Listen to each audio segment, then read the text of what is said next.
Right here, right? Stub right here, belt tube. What's that? Put your stub right This here. is the stub, right? Stub. And that's the ballot. Thank you very much. Thank you, sir. Good to see you. Good to see you. Mighty proud. Right.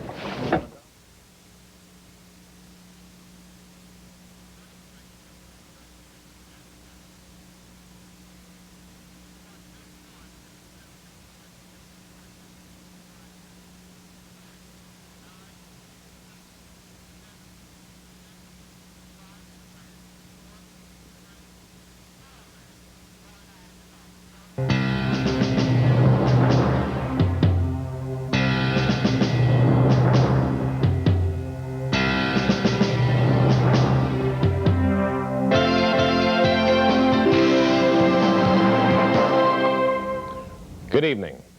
I'm Al Franken, and welcome to Indecision 92. It's now 8:01 p.m. Eastern Standard Time, and Comedy Central has determined that Bill Clinton is the winner of the presidential election. Once again, Bill Clinton is the winner as of 8:01 p.m. The 46-year-old Democratic governor from Arkansas becomes the nation's 42nd president, defeating incumbent George Bush and independent Ross Perot. Tennessee Senator Al Gore will be the new vice president. We'll be right back with 4 more hours of election coverage after this.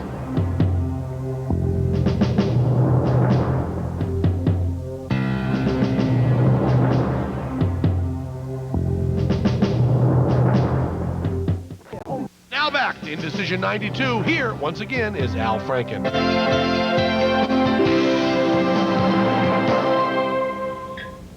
Okay, before we go any further, I should really apologize for announcing that Clinton had won. I mean, he has won.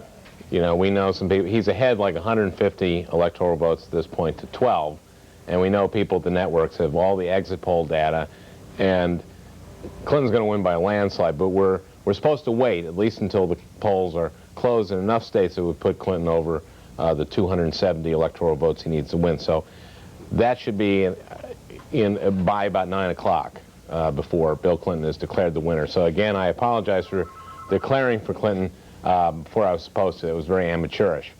By the way, when the networks do declare a winner in each state, we will bring you that news instantaneously, and I can say that with assurance because watching all the other networks, once again, is Roy Blunt Jr. Roy, how's it going? Can you... Well, Al, already it's 100, depends on the network. CBS says it's 150 to 12 for Clinton.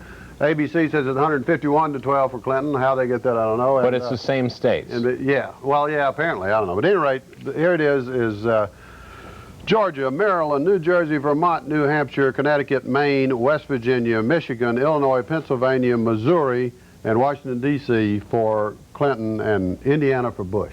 150 to 12. So, oh, man. As any new states come in, none of the other networks have this horn. I'll be blowing this horn. Let's hear it. Let's hear it. So you'll know something big is happening. So you understand that. If you won't miss anything here. Also, I'll be eating these crunchier things as long as Clinton stays ahead. And if Bush catches up, I'll start eating cheese doodles. I hate cheese doodles. In fact, if Bush wins, I'm going to throw up into the cheese doodles. Okay. Well, we really shouldn't reveal our prejudice. No. By the way, Ken is over there, and can we get a shot of Ken? Ken, our bodybuilder, will be putting up the tote board there. And what do you got there, Ken? 150 to 12. And hopefully Ken will be doing some poses for us during the evening. So something for everybody here on Comedy Central. Now CBS and ABC have declared Indiana for Bush, so that's the 12 there, and those 150 votes are, who are those? You just named those. Okay, well, you're not going to miss anything here. By the way, in the mountain states and out west, if you're watching, the Clinton polls are still open. So if you want to vote for Clinton, you still have time. As you know, out west, the Bush polls were open this morning, and hope all you Bush voters got out there. But right now, you still have time to cast your vote for Clinton out west. See, every 4 years it switches. So in '96, the Democratic polls will be open in the morning, and the Republican polls will be open at night. But this year, the Clinton polls are still open, and the Bush polls, sorry, they're closed. Yes, Roy. Carol Moseley Braun has been called a winner in the Senate in Illinois. First black woman ever to serve. Carol Moseley Braun, of course, from Illinois, first black woman, as you say, had a little bit of a scandal about Medicaid, but did she win by a lot? No. Oh, here they go. Here we go. Also, Mikulski and Shelby in Alabama. Shelby in Alabama. Senate in Alabama. Also, Barbara Mikulski in Maryland's been the Senate's also shortest Christopher member. Dodd in Connecticut. Chris Dodd of Connecticut, a Democrat of Connecticut. So no real changes yet in the Senate. No seats gained, no seats lost. Right. No surprises By party, yet. yes, that's right. Okay, Carol Moseley Braun started with a large lead, had a little bit of a scandal, but was running against a very, very poor Republican candidate. So now, by the way, this is a little bit different role for me than I had 4 years ago. 4 years ago, I had the honor of being the comedian who was the MC at the Dukakis Victory Party in Boston. And my first joke was pretty funny to the crowd there. By the time I got on, everyone pretty much knew we lost. But I said that I prepared two kinds of material. One in case we won by a narrow margin, and the other in case we win by a landslide. So they were, that was a good crowd, though. So this is a little different for me this year. But seriously, I do want to say something. I know we're making no secret about it. I've said this before, I'm a Democrat. But whoever does win tonight, seriously, will be the president for the next 4 years. And whoever that man is, I know there's a lot of partisan bitterness during a tough campaign like this, but whoever does win will be our president for the next 4 years, and whoever that man is, God bless you, sir, and Godspeed. Unless, of course, it's Bush. I just couldn't stand the idea of him being president, but it will be Clinton. And look, well, let's move on. We're gonna go to Little Rock in a little bit, but not quite yet. And I think first I'm gonna do my map. And I hope I blow the horn. Okay, Kentucky just went for Clinton. Ooh, this is getting sad. I never thought I'd feel sorry for George Bush, but okay. Well, I guess I should start filling these in then. As far as I know, no other American. Nobody else in the world can do this. I can draw all 48 contiguous states freehands without reference to any maps or globes. And I'm going to predict, some of the states are already in. It's a little early. Things are getting predicted a little bit, or called a little earlier than I thought. But I'm going to, Minnesota hasn't been declared yet, has it? No. Well, I do a lot of research by talking to celebrities, various celebrities who have been working 92. And, oh, actually, I'm not going to do this now. We're going to go to Buck Henry, who's in Little Rock. Buck Henry, of course, who was with us during the Democratic Convention, author of The Graduate, and just a funny, funny guy, a guy who's host of many Saturday Night Lives. Buck, how are things in Little Rock? Hi, Al. We're in the State House Convention Center here in Little Rock, and it's just beginning to start. People are just coming in. There are over 2 million people in the streets outside. It's rained for a few hours after a beautiful morning, during which, of course, Bill Clinton came and voted, we assume, for himself. And this place is going to get hot very fast, because if your predictions ring true, the bozos are going to have a big, sweeping victory. There are going to be a lot of people up here with me over the course of the evening, here and outside in front of the State House. So we're going to be able to talk to some folks, some famous, some infamous, and some you've never heard of at all. We'll find out exactly how everybody feels about it. This place should be partying pretty soon. So come on back from time to time. We'll tell you what's happening. Okay, thanks, Buck. Here we go. We're going to try this again. Now, I do most of my research by talking to the celebrities, the various celebrities who have been working on different campaigns. And I was talking to John Ritter, and a Clinton supporter. He says the Farm Belt is going to be key, the upper Midwest, and he gives Minnesota to Clinton. Clinton will be red. And Iowa, too. Now, Bruce Willis, said that Wisconsin this year is going to go Republican. Bruce, I think you're wrong. Okay, so let's just, upper Midwest there, looking pretty solid Democrat. Now, we're going to go to the Rust Belt, and I was talking to Joanna Carnes of Growing Pains.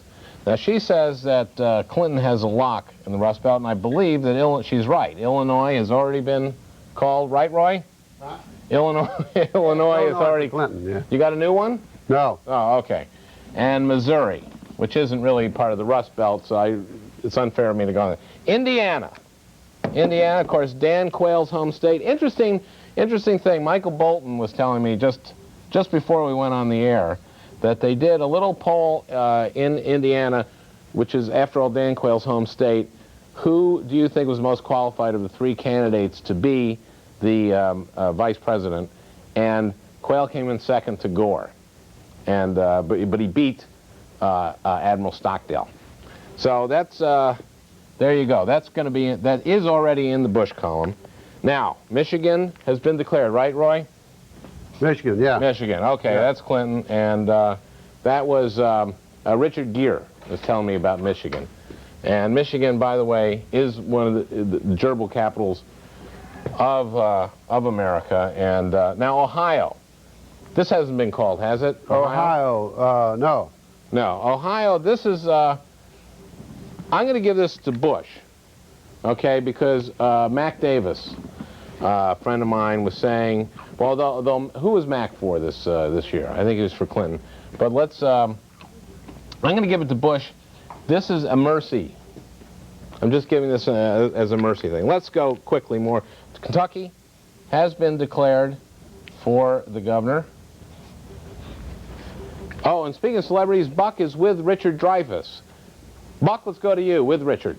Al, you're talking about celebrity endorsements and the theories of Can you hear me? I can hear you.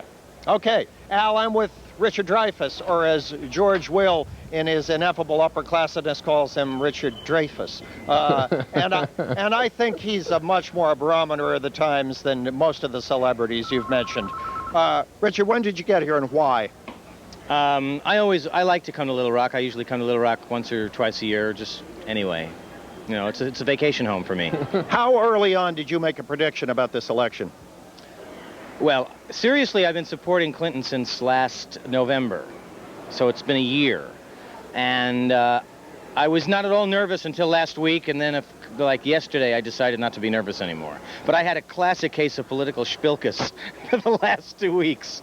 It can still happen on a big recount, you know, even if everything seems to go the Clinton way. If Bush asks for a recount, they can change the numbers all over again. So there's no reason to not be nervous for a while. Is that why Dan Quayle was seen buying all the abacuses in Washington, in the Washington area? I don't think Dan Quayle can spell abacus much. Yes, he'd lose one. Abaci. So have you been to the governor's mansion, Richard? No, not yet. I went to the campaign headquarters, and we watched some of the returns, and the whole building was levitating with excitement. And great. What about tonight? Is there a major party that you can get me into? It depends on what you're willing to do for me in return. I can actually get you anywhere and do anything, like in the old days, but you're going to have to really come across. As you know, I always have. Okay, Al, we'll be standing by with more tidbits of political information. We'll talk to you later. Well, thanks, Buck. Gosh, I wish I was there in Little Rock, because it sounds like some party. When Richard referred to the good old days, I can only imagine what that was about. I'm continuing my map here. You notice this is all red. I think it's going to be a big Clinton night. We got some faxes coming in. It's just going to stay with us. We're going to go to commercial. I need all that stuff that you're going. Let's go to commercial. We have a teleprompter.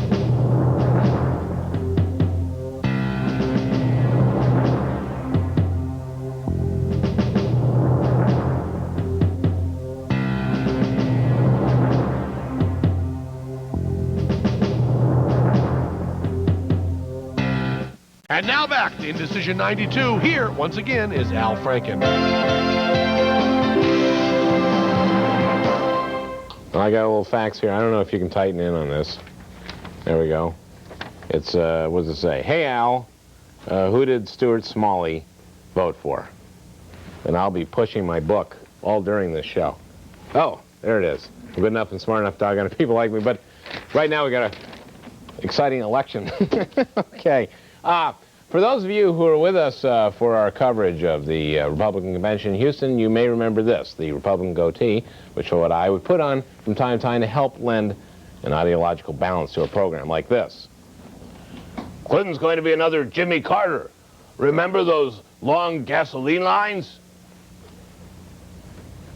See, I'm a registered Democrat, and when I wear the goatee, I become a Republican. Clinton got a free ride from the liberal press during this campaign. Now, that's not exactly true. The press has harped on even the most insubstantial rumors about Clinton's life. We need a commander-in-chief in the White House who knows what it means to be in combat. All right, we've all had enough of these attacks on Clinton's draft record. This isn't going to be 1950, and Joseph McCarthy is dead. Who do you trust? Who do you trust? Anyway, since the Republican convention, Ross Perot got back in the race, and we felt it was our duty here at Comedy Central to represent... Oh, wait, we got a state. We'll continue with this premise. What do we got? South Carolina to Bush. South Carolina to Bush. Okay. That's, that is the heart of the Republican South, South Carolina. NBC reported that people in the Bush camp are worried that Bush will not get 100 electoral votes. That's their Bush concern now, is that they get more than 100 electoral votes, so it won't be a blowout. Right, the three-digit. Right. So they want to be in triple digits. So the Bush people are not admitting defeat; they are privately conceding. Yeah. Okay, the Republican goatee, remember I go, I just did, I'm a Republican. Well, anyway, since the Republican convention, Ross Perot got back in the race, we felt it was our duty here at Comedy Central to represent the independent's point of view as well. So joining the Republican goatee is the political outsider's hat. Actually, we had one of the political outsider's ears, you know, big plastic joke ears like Ross Perot, but with Halloween last week and big ears so popular it was tough to find anyway. So anyway, we have the political outsider's hat. Did you see all that? Wait a minute, I have a new voice. Did you see all that fighting? I feel like I'm at a ping pong game. Oh, that was the fighting between this guy and this guy. I feel like I'm on a ping pong game. This is the reason this station is in gridlock. Ross Perot doesn't have any experience. President Bush has been there. He's got a point. Perot's never held office. The only thing Perot doesn't have experience in is running up huge deficits. Congress is a giant logjam slave to special interest groups. We need a businessman to get down to business. Who do you trust? Who do you trust? Ross for boss, Ross for boss. Okay, wait a minute. Okay, now I'm Warren Rudman. We've got to solve it. Wait, Warren Rudman. We've got to, he has a Massachusetts, New Hampshire. We've got to solve this deficit. Where's Songus? I'm here. Songus is here. I could have been Songus instead of Rudman. Oh, he's a Democrat. Sorry. But you get the idea. So look for the Republican goatee and the political outsider's hat during tonight's broadcast. Any new states, Roy? No. What's the popular vote look like? The popular vote, last I saw, Bush was still slightly ahead in the popular vote. How that works, I don't know. But that's what they're saying, that Bush is like, 44 to 43. Maybe he's being cheated. I know it. Maybe it's the unpopular vote that's, I don't know. Oh, well. Like two of tonight's presidential candidates, our special correspondent Joe Bob Briggs is a Texan. He's also the author of the new book, Iron Joe Bob. Not to be confused with my book, but Iron Joe Bob, and the host of Joe Bob's Drive-In Theater on the Movie Channel. Here, with his analysis of which way Texas will go tonight, is Joe Bob Briggs. Joe? Joe Bob? Thank you, Al. I'm going to go out on a limb here because, see, Al, the thing about Texas is that really Texas is 5 different states with 5 different types of voters, and that's why it's so unpredictable. Now, I don't want to get into complicated demographics here, but if any presidential candidate is going to carry Texas, he's got to deal with a special type of voter. For example, The largest single voting bloc in Texas is people who drink Jack Daniels out of the bottle and have hunting dogs named after heroes of the Alamo. That's why we saw during the past 5 days a total of $3 million in advertising spent on the Jimmy Houston Fishing Show and $2 million more on ESPN Battle of the Monster Trucks.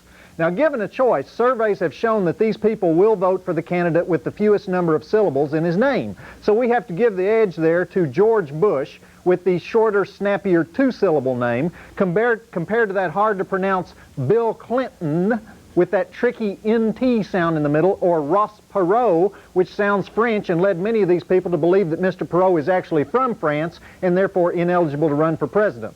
Next, you have the voting group which polling experts refer to as the nose pickers of the far west. These people get all their information about the presidential race from watching Wheel of Fortune, and they will automatically vote against anybody from Texas on the grounds that it might be a relative, and if so, he never visits. So in that group, the advantage goes to Clinton. Of course, we have the radical lesbian voting bloc, but she died last year, so that won't be a factor. We have the Texas Association of High School Football Coaches, which is, of course, the organization we use to fund the arts and cultural activities in Texas. These coaches are always great admirers of small guys who like to hit, especially when the small guy has been hit so many times that his face looks like it was smashed in with a bag of ball bearings. So, obviously, we're talking Ross Perot here. And finally, the swing bloc, the organization you need to win any election in Texas, is the South Texas Cattle Raisers. And generally, they're going to be looking at which candidate appears to have had the most steak and lobster dinners over the past year. We're looking at paunch. We're looking at that ruddy complexion that says, yes, I will have a fourth scotch. We're looking at these three guys, and we're asking, now which one is it that puts sour cream and butter and chives on 2 baked potatoes and stuffs them down his throat and still has room for a 16-ounce ribeye? We're talking red meat here, and I think you can see for yourself the winner in the chunk factor department is Big Bill, Bill Clinton, Beer Gut City, the choice of the steak and potato men. So that would be my analysis, Al. I have to remind you, though, that there is a 3% chance of error either way, so you have to take that into consideration. 3%? 3% on the steak dinner factor. Okay, well, that's as accurate as any poll. Okay, we're going to go to commercial now, but I think first we're going to show one of the great spectacles that this election season brings, and let's go to that right now. Then we'll be back. I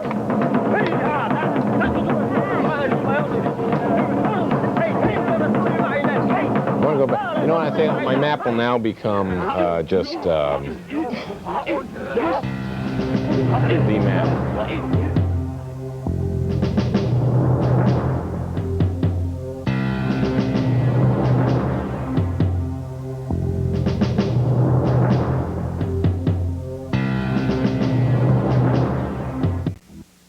And now back to Indecision 92. Here, once again, is Al Franken. Okay, we're doing the map here, and Roy, a new state? Arkansas has been called for Clinton. All right. Okay, we're going to put Arkansas. Not sure. I think it has 6 electoral votes. So our count now is... Also, Oklahoma for Bush. Oh, well, that's nice, isn't it? He is our president. There he is, and he's from a state nearby. So look, that's for Bush. So not so bad. He has Indiana, Oklahoma, and South Carolina. So that's not bad for, you know, for George Bush. It's not so bad. He could live in those 3 states. And reviewing now, we're going to go to Ben, who it must be having a hell of a time in Houston. Ben, a big party there, huh? Hi, this is Ben Stein and a great big Texas shucks howdy from the Houston Weston Galleria, where a giant, well, sort of almost giant party is going on for the Bush victory, which we here feel might be inevitable. I want to say a few things. I've spent most of the afternoon with a Bush campaign strategist who expected a lot of the early returns that you're seeing with Clinton victories in some of the eastern states, and he pointed out to me that many of those states are states with high densities of lesbians and cross-dressers, transvestites, and he expects that when the vote from the heterosexual parts of the country comes in, things will be looking very different. I can tell you that I was at a rally for the Bush people last night at the Astro Arena. There were 20,000 people screaming their lungs out. It may be that they don't like him in some places, small towns perhaps in New England, but here in Texas there are a lot of people who still love him. We're also observing here that in many states, while the overall vote is going against President Bush, the white vote is going for him, and there has been some discussion of possible constitutional amendments in the future which would make the campaign fairer in this situation. I can also tell you that this party is not going to last very long because the Petroleum Engineers Hydrocarbon Society of Houston gets this room for an early breakfast. From Texas, that's all to report for now. Thank you. Check one off. Well, thanks, Ben. Ben Stein pointing out that Bush is winning the white vote, though very, very, very narrowly, evidently. With me is Marilyn Miller, my colleague in the world of comedy writing. Marilyn and I started on the original Saturday Night Live together, and Marilyn also I gave you tennis lessons. That's right. I gave you, what, like $1.25 for each lesson? Yes, well, I needed the money at the time. Yeah, yeah, and I had the $1.25 at the time. So, Marilyn, what kind of president do you think Bill Clinton is going to be? I think Bill Clinton is the perfect codependent president for a dysfunctional United States. I think he's going to be the perfect president. I know nothing about that subject. I know it's a very, I know it's a foreign subject to you, but I mean, he's ACOA, which is adult children of alcoholics. I don't know what camera I'm looking at. In any event, that's what he is. Mm-hmm. And isn't he? Is he not? His stepfather. His stepfather was, but that counts. I mean, he grew up in a home. His brother is a dysfunctional home. His brother is a recovering drug addict, right? Roger Clinton, right? And he's very proud of him. He brought that up in the debate, right? No one knows as much about drugs as I do because my brother would be dead today if they weren't illegal. So he had his brother arrested. Oh. Well, no, he's like the dream. He's an interventionist, not just a codependent. He's a dream. For example, codependent. George Bush could have had Neil Bush arrested, but he didn't. And so this guy's quite tough true, on but crime. a different. I mean, you know, what we want is a president who can have Saddam Hussein arrested and will, and that's what we're looking at in terms of the dysfunctions in the world that a codependent like Bill Clinton would have to deal with down the road. He's ACOA, he's Al-Anon, he's got all the 12-step qualifications to be married to the United States. So a good president, he'll be, but good, he's in recovery. He's excellent. Not recovering? No, not untreated. Absolutely not untreated. No. I think he really is. Now, Bush. Bush. Why do you go from 90% approval rating to this? It's humiliation. Well, you know, the only thing I have to say is that one really big thing is that this could be the first White House where the women don't have hard hair. Now, Barbara Bush has hard hair. You know what I'm talking about? Oh, yeah. You know, I thought one of the highlights of the Democratic convention was Hillary and Tipper doing this. Well, you know, that's no small thing. I mean, to my generation, you know, seeing somebody whose hair moves is very different than, you know, Betty Ford had hard hair. Who else? I have a list written down here. Rosalind Carter, Nancy Reagan, Lady Bird Johnson. These are all hard hair first ladies. Mm-hmm. Now, we're talking about the first soft hair administration, I think, ever. Jackie O had hard hair. So this is why we have women. This is why we have women, period? No, this is why we have, I was going to say women on the show. You see the problem? I knew there are other reasons to have women. No, but I really this is a woman's perspective. This is a woman's perspective. No more hard hair in the White House. I have another woman. We're pleased to have Meryl Marco, another woman, returning as a special correspondent. She is a former producer of Late Night with David Letterman and the author of What the Dogs Have Taught Me. And also, I have a book out, too. I won't do that. But Meryl's beat this time is California, where she's talked to some ordinary citizens to find out how they're going to vote. Thanks, Al. And of course, I hope there's some reason that I actually thanked you, because I have no idea what you just said. This is taped. Well, I'm standing on Hollywood Boulevard, actually right on top of Rhonda Fleming, and right in front of one of the very beautiful election night windows that they put up all over Hollywood Boulevard. Isn't that nice? Hollywood really goes all out for the elections, and that's why we're here, to find out how they really feel. Now, how would you describe your window out there? What's the deal on that? Gruesome and gory. So the window is kind of a political statement? Basically, if you want it to be.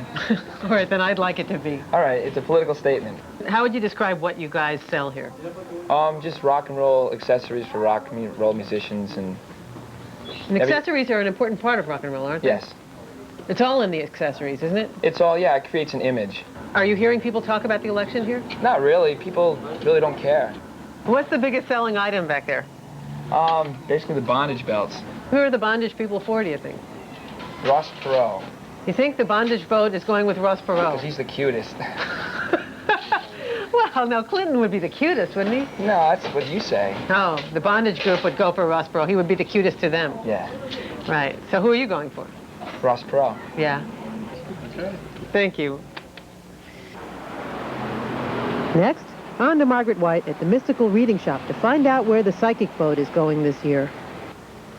Now, what has been your take on the election? Do you have any? Do you hear in your readings, are people asking you about that sort of thing? No, not really. No, no. People mostly want to know about their own personal issues, their own life. Yeah. What's happening around them. When a guy is going to call them. So yeah, basic stuff. Yeah. What is your feeling? Do you get any vibes off of this election? Is there any? A lot of mixed feelings. I don't know. I feel like Perot might surprise us, but personally, I'm for Clinton. Yeah. You know. So I don't know, it's mixed feelings. A lot of mixed feelings. What sort of a vibe do you get off of Bush? That he's not going to win, definitely. What sort of a vibe do you get off Al Franken? He's hosting this show. What kind of a vibe do I get on Al Franken? You know who he is? Yeah, I know who Al Franken is. Yeah. He's got vibes. I'm pretty sure he's got some.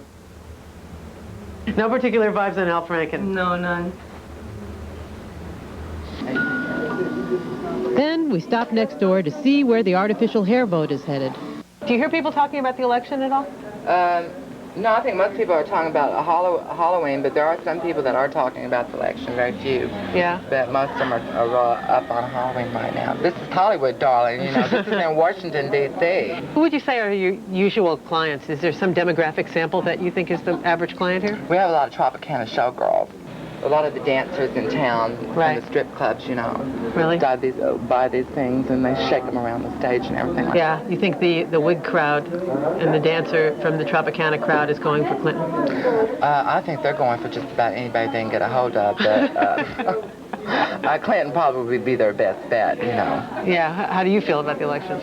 Well, I'm voting for Perot. Are you? I was going to vote for Clinton, but I think Clinton's a snake. This is Carla. Back to you, Al.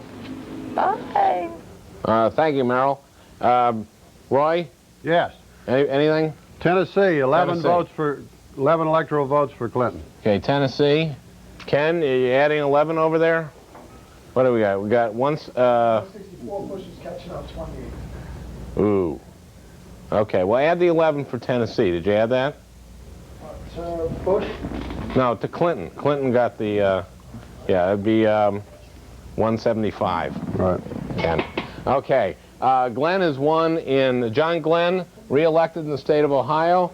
Carol Mosley Braun in Illinois. Am I right about that? That's right. Terry Sanford in North Carolina. Right. It looks good for the Democrats in the Senate. I think now we're going to go to, as part of our commitment to bringing you coverage that represents all Americans. We're proud once again to go to have Hank Fielding as part of our team. He will be reporting tonight, throughout the night, from Little Rock, where he'll be bringing us, as he always does, the moron's perspective. Hank. Thank you, Al. As the good news pours in, this crowd is getting more and more excited. And here's some news. Apparently, Senator Clinton is flying into Little Rock and is actually going to address these people. This reads as sound campaign strategy. I can't imagine a more enthusiastic pro-Clinton crowd than this one here in Little Rock. And Clinton, to his credit, is cleverly seizing the moment. This could very well sway some votes on the Midwestern side. Excuse me, the West. where, of course, the polls are later. Yes, these people in Little Rock have gone hog wild for the senator's message of change, growth, and investment. They're dancing in the streets, not only here in Little Rock, but in the entire state of Alabama. And on the flip side, questions about Bush's strategy continue to abound. For example, why wasn't Bush campaigning today, on Election Day itself? Why not make your case on the very day people are making up their minds? Certainly, some last-minute appeals at the polling places would have had an enormous impact on the trailing vice president. Let's move somewhere else. Thank you, Hank. And Marilyn, tell me about, you have a theory about sitcoms. And, yeah, this is not my theory. This is the theory of Judith Miller, who's one of the deputy editors of the New York Times. She did a piece for Vogue, which I have in front of me, wherein she aligns a lot of the roles that were given to these campaign wives with sitcom roles that they would have played in a sitcom about a campaign wife. You know, Barr is the grandmother or the aunt that you go and tell your problems to. Right. There's a sort of Annette Funicello quality to Marilyn Quayle. And, I'm not sure I agree with that, but well, I'll go I think with her this desire is to present herself as that sort how of... she would like to see a herself. side character who's kind of As bubbly. opposed to Hatchet Woman. Yeah, as opposed to Hatchet Woman. Okay. All right. More of a perky Hatchet Woman. I see her as a sitcom character who she enters the room, people make fun of her, she doesn't get it, she leaves, and people don't like her. She could also play that, yes. Okay, That's absolutely that would be the sitcom role I would have for her. Go on. And then Hillary Clinton, they have actually cast as sort of Bonnie Franklin. You know, remember that Bonnie Franklin? One day at a time. Yeah, like, you know, she's like this kind of up, chirpy, bubbly person who, I mean, she doesn't have a husband in that show, but it's an analogous sort of portrayal. Now we have a clip. You brought a yes, a That Girl clip. With hard hair, I'm betting, yes. Okay. Yeah. So this is That Girl. Of a woman's role. See, do you see that? See, sitcom person. Yeah, well, but I've seen women do that in real life. Oh, have you seen them say, "I'll get it, Daddy"? Well, I'm training my daughter. Oh, great, great. See, my point. Thank you for making my point. Thank you. I've been asked to remind our viewers that That Girl can be seen on Comedy Central. But her hair will not move. Well, thank you, Marilyn, on Comedy Central. for joining us again. Thank you. And no matter which of the three candidates wins tonight, 1992, Marilyn, yes, will surely be remembered as the year of voter dissatisfaction. Dissatisfaction with the candidates, how they addressed the issues, and the very issues they were addressing. And nowhere did this dissatisfaction manifest itself greater than in the large number of undecided voters, who even going into Election Day had no idea for whom they were going to vote, depending on how it falls. The undecided vote, sitting at almost 14%, could make the difference tonight. Indecision 92 has been tracking its own undecided voter. Oh, here's the premise. Yeah, I'm waiting. Yeah. You recognize this as a premise, don't I you? do. A setup to a, Yeah, a setup. To the premise. To the premise, sorry. To the premise. Indecision 92 has been tracking its own undecided voter, Steve Mailer, a 27-year-old computer programmer here in New York City. Let's check in now with our undecided voter. We got there.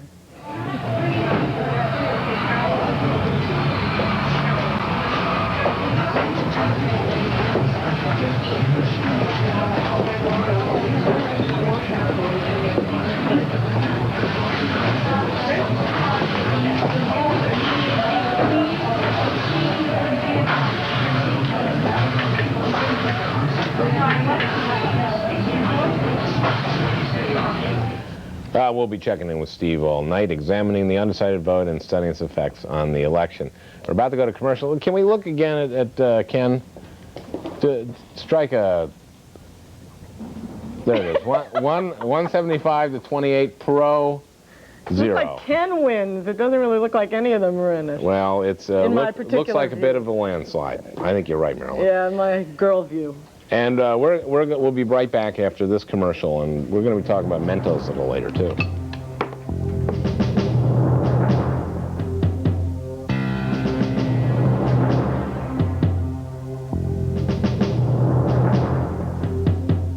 Indecision 92, here, once again, is Al Franken. Hi, we're back.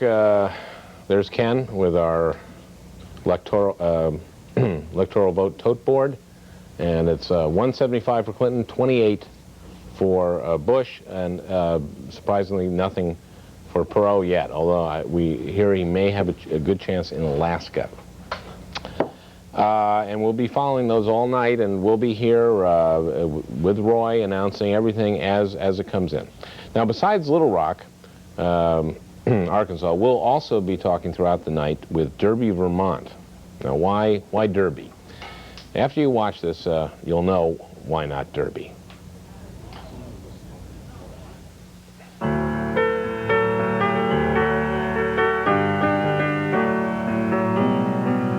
Derby Center, Vermont, population 684. Derby is a classic American small town, the sort of place that people in big cities often forget about. But on election day, 84% of all Derbyites are expected to vote, and Derby's 473 eligible voters have opinions every bit as diverse as those found in New York, Chicago, or Los Angeles. For instance, when we ask them who they support for president, we're voting for the Bush campaign. I'm voting for George Bush. Probably George Bush. George Bush. I'm going to vote for Ross Perot. George Bush. Of course, when it comes to the issues, Derby has its own colorful and unique concerns. The economy is a big factor in our decision, I'm sure. The economy. The economy, education. Education is very important.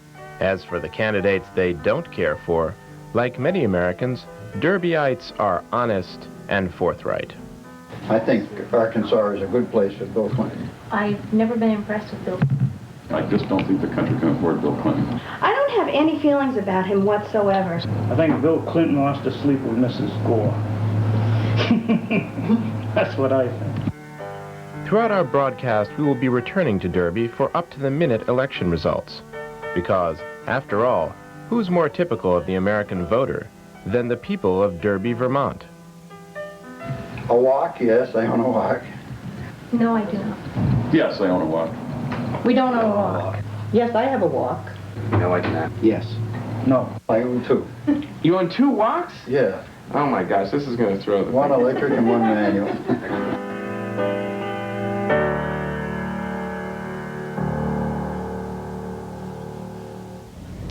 That was a report from Derby, Vermont, and I understand that Bob Orr from Derby is joining us. Bob, are you on the phone? Yes, I am.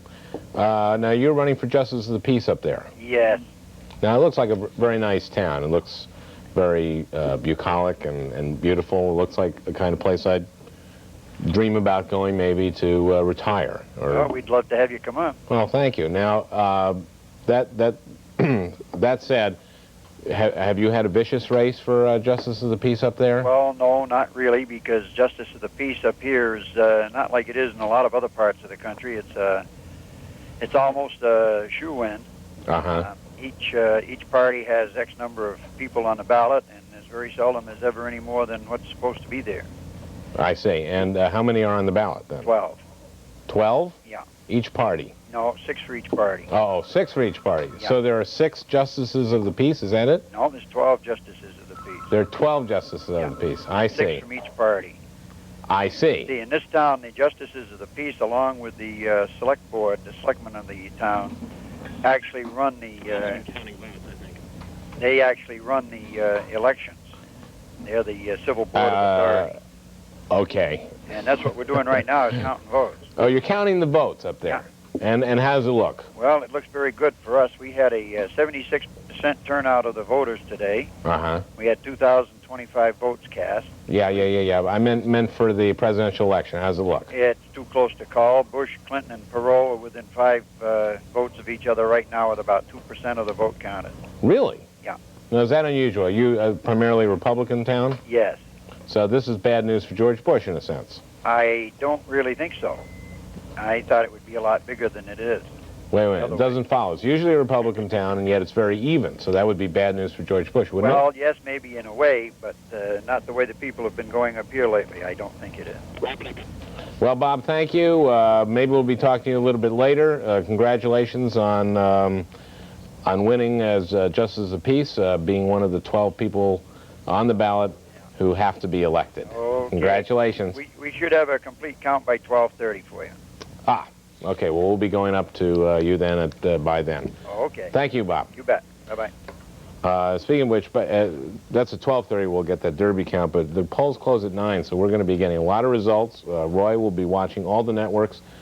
If NBC comes in first with a projection, we'll have it right then and there. And if NBC, embarrasses itself and is wrong, we'll be embarrassed too. And by the way, we call this election first, and that's going to be, you're going to be reading that in some of your media papers this week. Now, one of the things that really sets Indecision 92 a cut above the network news shows is the involvement of our sponsors in our program. As I said before, it really takes a lot of courage to sponsor shows like this, since at any given time, literally no one may be watching. What is it? New state? Delaware, Clinton. Delaware for Clinton. I'll finish with this. Delaware, Clinton is 3. 3 votes. 3. Ken, add 3 over there. Okay, we're going for 1. And just do that's it. 178-28. Clinton has 92 to go. And Ken, how you holding up over there? Very well. Good. All right. As I was saying about our sponsors, it really takes a lot of courage to sponsor a show like ours, because at any given time, literally no one may be watching. So let me introduce you to our sponsors and tell you a little bit about what each means to me. Okay, Mentos. Mentos has been with us since the beginning, and I've got to tell you, I'm hooked on these little things. I just love them. I brought a roll home, and now my whole family loves them, too. Of course, my kids have gained a few pounds, but they're never very popular anyway. So I've come up with a slogan which I've offered to the Mentos people free of charge. Mentos, they're for everyone, except diabetics. Okay, now, Game Boy. Where's our Game Boy? Ah, over here. We have several Game Boys. Do you remember? You can play a lot of different games of these. I apologize before for calling them, I left off, I said something about them being fun, and I call them gay boys. And I apologize to Nintendo, and anyway, Game Boy came on board for the Republican convention. It's a great product too. When my kids aren't eating Mentos, they're playing Game Boy. Sometimes they do both at once. Now, I want to point out that Nintendo is a Japanese company. They didn't have to sponsor an American TV show, but they did it out of a sense of civic duty and good neighborliness. And I know that they'll be back as a sponsor for the big special of the Japanese elections they were putting together for January. Finally, Coleman.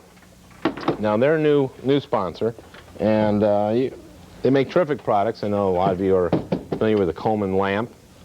The kind of things you can really use in everyday lights. Now, this is the Coleman lantern, which we have ready in case of a power outage. Roy has a few 6-packs in special Coleman 6-pack coolers. And can you get a shot of this? This is this is a Coleman flip lid 18, latest in cooler technology. Now, I have a cousin who's up in Columbia Presbyterian Hospital here in New York, and he needs a kidney transplant.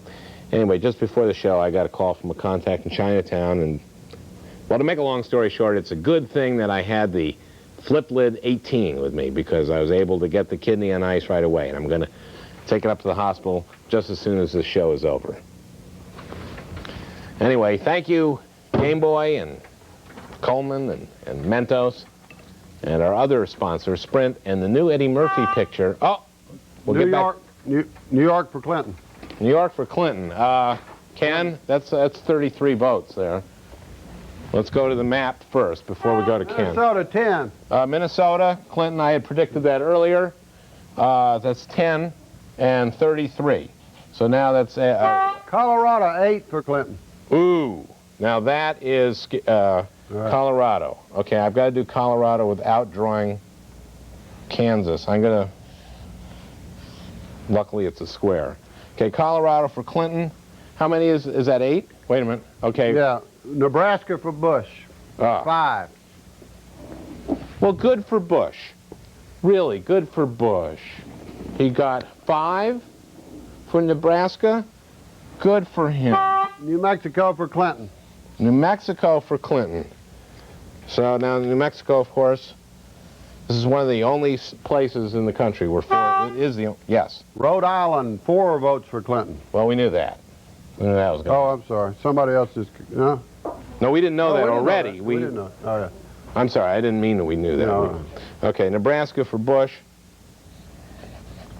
So this is how it's shaping up. Maybe I'll start filling these in. Ken, are you keeping up there? We have 208 to 38, is that right? 38, yeah. Weren't we at 178 before New York and? Yeah, you said 33? Yeah.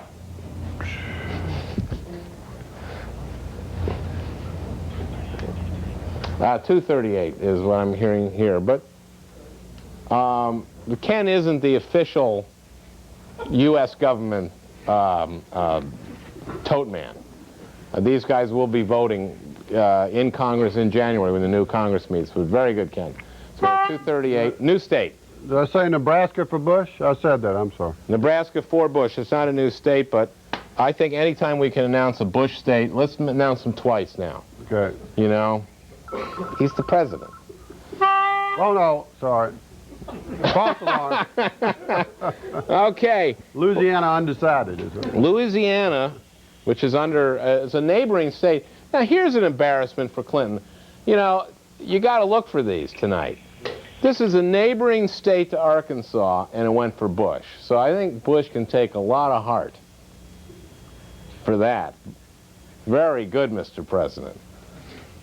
Okay, we're going to go to commercial. Things are shaping up. I'm sorry.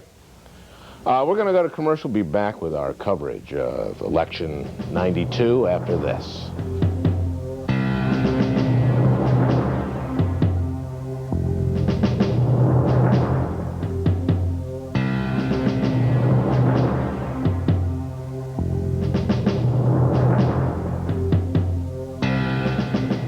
Comedy Central's election night coverage is brought to you in part by Mentos.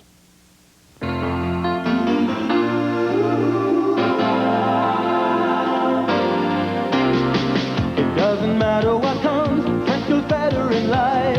With Mentos fresh and full of life. Nothing gets to you, staying fresh, staying cool. With Mentos fresh and full of life. Fresh goes better, Mentos freshness. Fresh goes better with Mentos fresh and full of life. Mentos, the fresh maker. Comedy Central presents Indecision 92 live election night coverage with your host, Al Franken.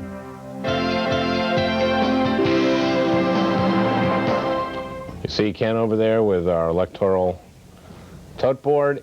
We have a landslide in the making. Clinton with 238, Bush in 33. Now that's an accurate total there. 238, Roy? That's right. We and all the other networks except CNN have it 238. CNN has the same states added up to get 239. They've been 1 vote ahead of everybody else all night. I don't know who does their math, but...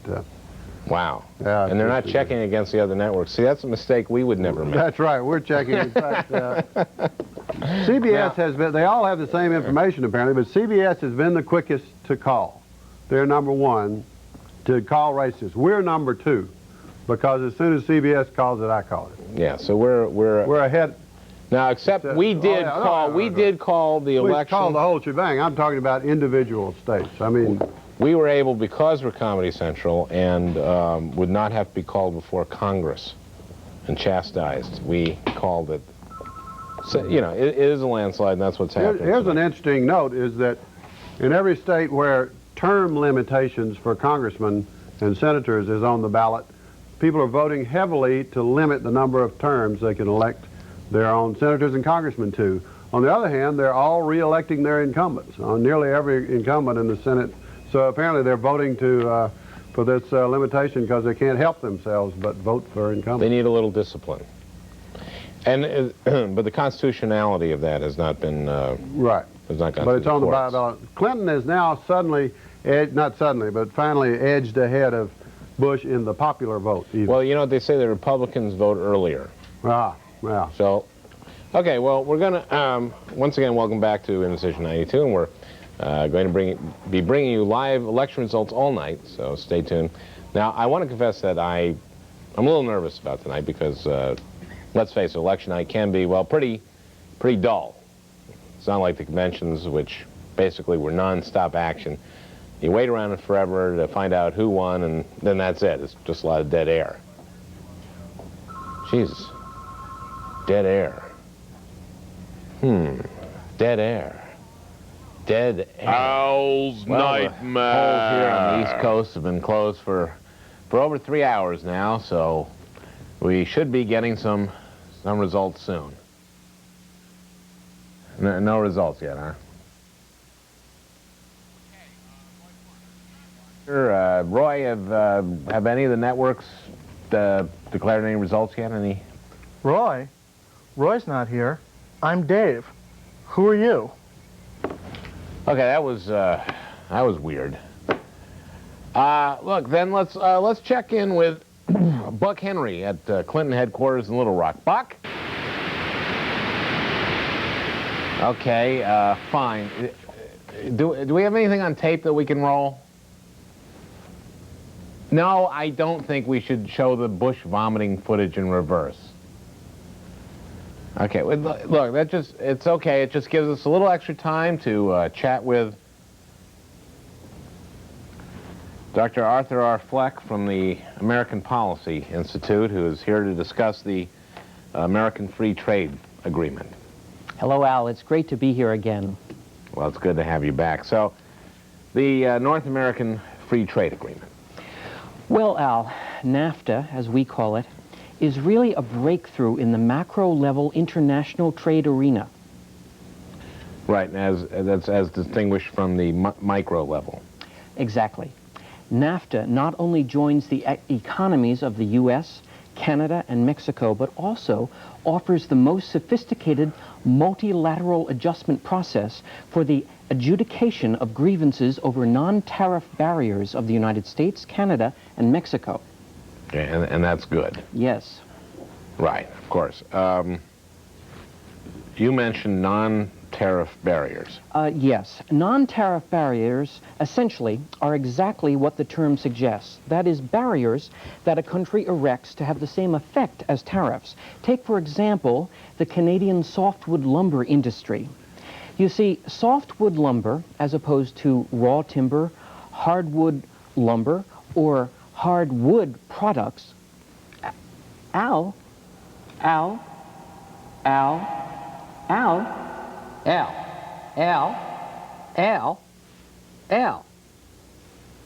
Are you all right? Norm! Oh, thank God you're here. I had the worst nightmare. I dreamt I was discussing the North American Free Trade Agreement with this incredibly boring policy wonk. Oh, that must have been horrible. Oh. Because NAFTA is actually quite an interesting agreement. Really? Oh, yes. You know, not only does it break down tariff barriers, it provides new mechanisms for arbitrating disputes over non-tariff barriers. Oh, no, not non-tariff barriers again. Al, I know that term may sound dry and uninteresting, but maybe if I give you a colorful example. Not softwood lumber. No, that would be a boring example. Let's try aluminum baseball bats. You have a 7-year-old son who plays Little League, don't you? Yes, I do. Joe uses an aluminum bat. Yes, so do my kids. In fact, aluminum bats are everywhere now. They were invented here in the United States. Well, that makes sense. Now, Al, what country other than the United States is known for its baseball mania? Japan. Exactly. So when American bat manufacturers tried to export their aluminum bats to Japan, Japanese wooden bat manufacturers objected. But instead of putting a tariff on aluminum bats, they tried to be more sneaky. They simply banned the use of aluminum bats in Japanese baseball. That is, until their bat industry could develop its own aluminum bats, which they've done. And now all the Japanese baseball leagues buy from them, freezing out the Americans without ever having to apply a tariff. Those bastards! I'm really incensed about this. And that's why we have to pay just as much attention to those non-tariff barriers as we do to tariffs themselves. And the same thing is true for North America and things like softwood lumber. But that's just not an interesting example. I'd never bore you with that. A good analyst knows that the only way to explain an esoteric subject is to liven it up with an example that people can connect with. Wow, so the North American Free Trade Agreement is important and interesting. Exactamundo, Al. Boy, I'm so glad I have you here to explain it, because what a nightmare it would have been to be on television on election night and be stuck discussing something as dry as NAFTA with... Al? Al? Al, are you okay? You were nodding in such a disturbing fashion. Also, you're not wearing all of your clothes. You! I was explaining the non-tariff barriers on softwood lumber. Why? Al!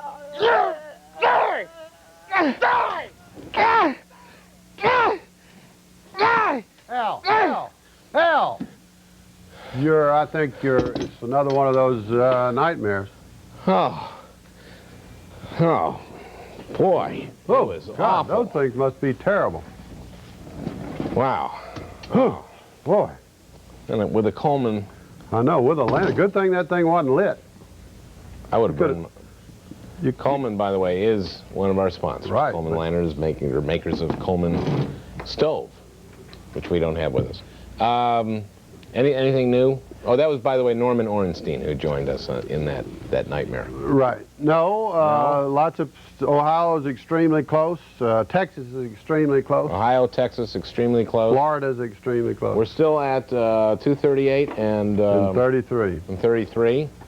And there we have Ken with the popular vote. You see Clinton barely ahead there. You almost wonder how it works out this way, but we're assured that these experts know what they're doing. I'm sure people in Houston, Bush supporters, sort of looking at this going, ooh, not too many votes for Perot. Well, we're going to go to commercial now. We'll be back. A lot of close Senate races.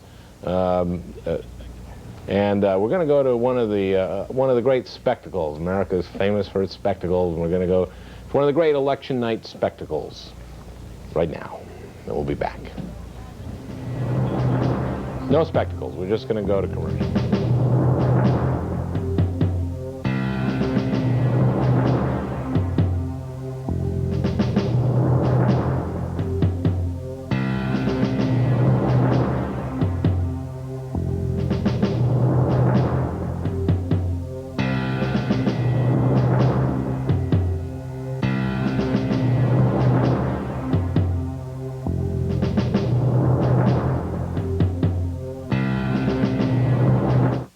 Comedy Central's election.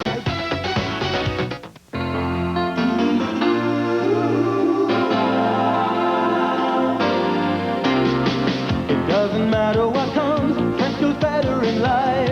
With Mentos fresh and full of life. Nothing gets to you, staying fresh, staying cool. With Mentos fresh and full of life. Fresh goes better. Mentos freshness. Fresh goes better with Mentos fresh and full of life. Mentos, the fresh maker. 92, here, once again, is Al Franken.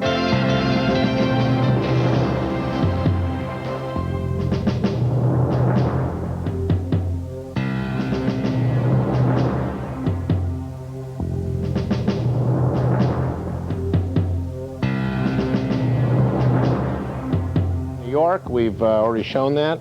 And Roy? Virginia goes to Bush. Virginia goes to Bush. 13 electoral votes. Okay, that's his biggest state so far. Ken, add 13 votes to Bush from the 33. And it will be, so that's pretty good. 46. Mondale did much worse. So the Bush people, you shouldn't be really down. This is pretty good. Okay, I think we're going to go to Buck Henry, who's in Little Rock. Buck, they must be celebrating there. Buck, can you hear me, Buck? I guess not. Buck is looking for a signal of some sort that he's on. And we're having a little problem with Buck's IFB, but we have, as you can see, it's going for Clinton. Very few Bush states here. Ohio's very close. I predicted Bush, but it's very close. And but Bush, there are 5 states in the Bush column already, an entire handful.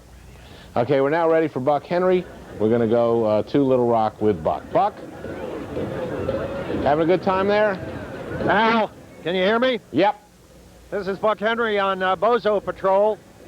Behind me you can see the old courthouse, and in the streets below, roughly 2 million people are swarming back and forth. The temperature's dropped about 40 degrees since I last talked to you, but that doesn't, as they say, diminish the ardor, the fire, the thrill of all those folks rubbing up against each other somewhat lubriciously, which is my style, as you know. There's one guy out there with a Bush quail sign, but he came to the wrong party. Someone just came out in front of the courthouse and announced that the electoral vote was now 248 to 33, and that made a lot of folks pretty happy, I can tell you. Incidentally, Al, yesterday I went around and found some spots that contribute to the history and the making of the character of Bill Clinton. I'd like to show you what we found right now. Take a look at this. I'm standing next to the actual Little Rock, the Petite Roche, as the French settlers called it, who first saw this Little Rock, this Petite Roche, and for which, of course, the entire town is now named. It could have been anything else if they'd seen something else. It could have been big tree or a tall Indian woman or small dog. But they saw the Little Rock, and that's what it's called. And it's to this rock and from this rock that the inspiration behind the Bill Clinton legend comes. The Little Rock is just one of the places, one of the milestones that mark the events in Bill Clinton's life. There are so many of them, in fact, that there are now sightseeing tours which feature Bill Clinton's childhood. In fact, it says in here that the many exciting tours feature the locations that played an important part in the life of William Jefferson Blythe Clinton. Now, we're passing through Hope. We can't get out and see it because, frankly, we don't have time. But Hope is the place where Bill Clinton was born, the man from Hope. And if you were in Hope, as we are now, and if we were able to get out, we would see the thing that Hope is perhaps most famous for, up until today, which is the world's, or at least the country's, largest watermelons. Fields and fields of giant melons weighing up to 260 pounds. I think we can safely say that Bill Clinton is a guy who always knew and loved big melons. Of course, there are some dark moments as well as bright moments in the Bill Clinton story. This is one of the most peculiar. Let me tell you about it. This, of course, is the famous Hogg's Meat Market, where Bill and Hillary often came to buy their favorite meat substances, sausages in particular, which Bill and Hillary both like a lot. Apparently one time they were unable to pay for the sausages because Bill had left his wallet at home, and so they traded some of the lovely little gold charms on Hillary's bracelet for the meat that they took home and never reclaimed the charms. And this, of course, is the occasion of that persistent scandal in the Clinton administration, the trading of charms for sausages. Here we are at the governor's mansion. And there it is. It's beautiful. The governor's mansion, the governor's trees, the governor's lawn, and the governor's security system.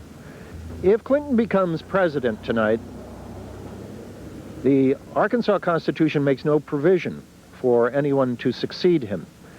And they will have to go into session to decide who becomes the next governor. It could be anyone. It could be you. It could be me. It's the state capitol where Bill Clinton has his office. As you can see, it's a replica of the Capitol in Washington. Everything's just a little smaller. Smaller offices, tiny chairs, little bitty desks. Let's go and look at them.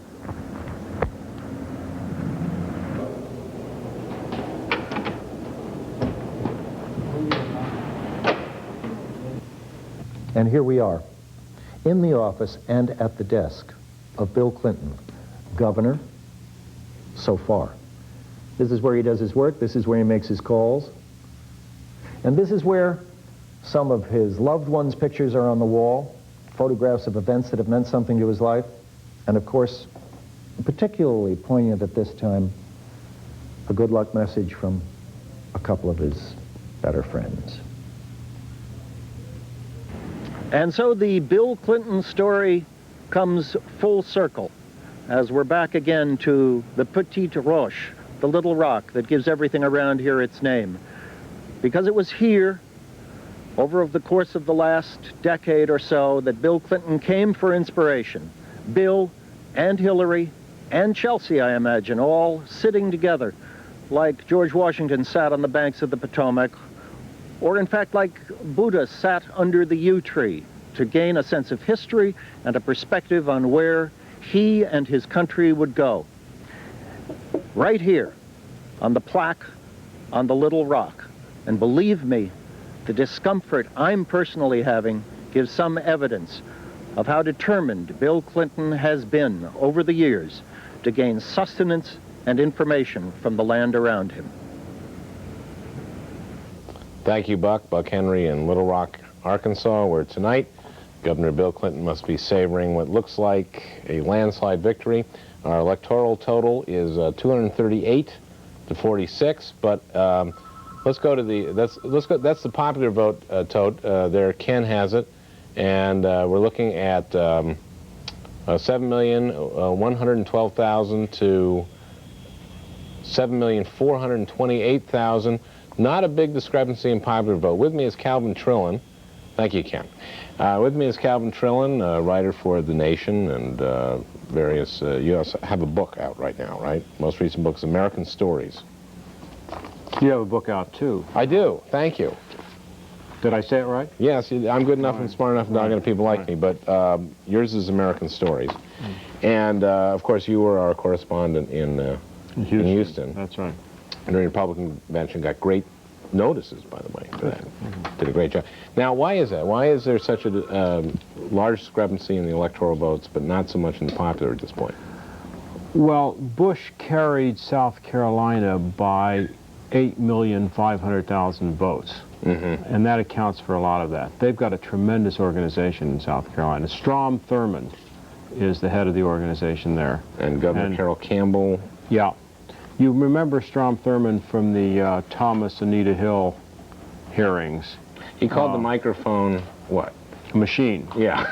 That's right. That's right. He also, along with Margaret Tutwiler, is the only public official who speaks as if he's reading something translated directly from the Latvian when he speaks, and then he would sing back in that great imitation he has of a man rather enjoying a coma. And but that's all kind of an act for him. I mean, when he gets there on the ground, he's tough. So they got a lot of votes. Have you ever done any reporting? I viewed him once in 1948, as he would say. That's Dixiecrat. Dixiecrat. That's right. We're going to look at the pool feed. We have a pool feed, which I didn't even know we had, but it's going to, the pro headquarters, people dancing, Calvin. That's Bud, but these are people, oh, they're dancing.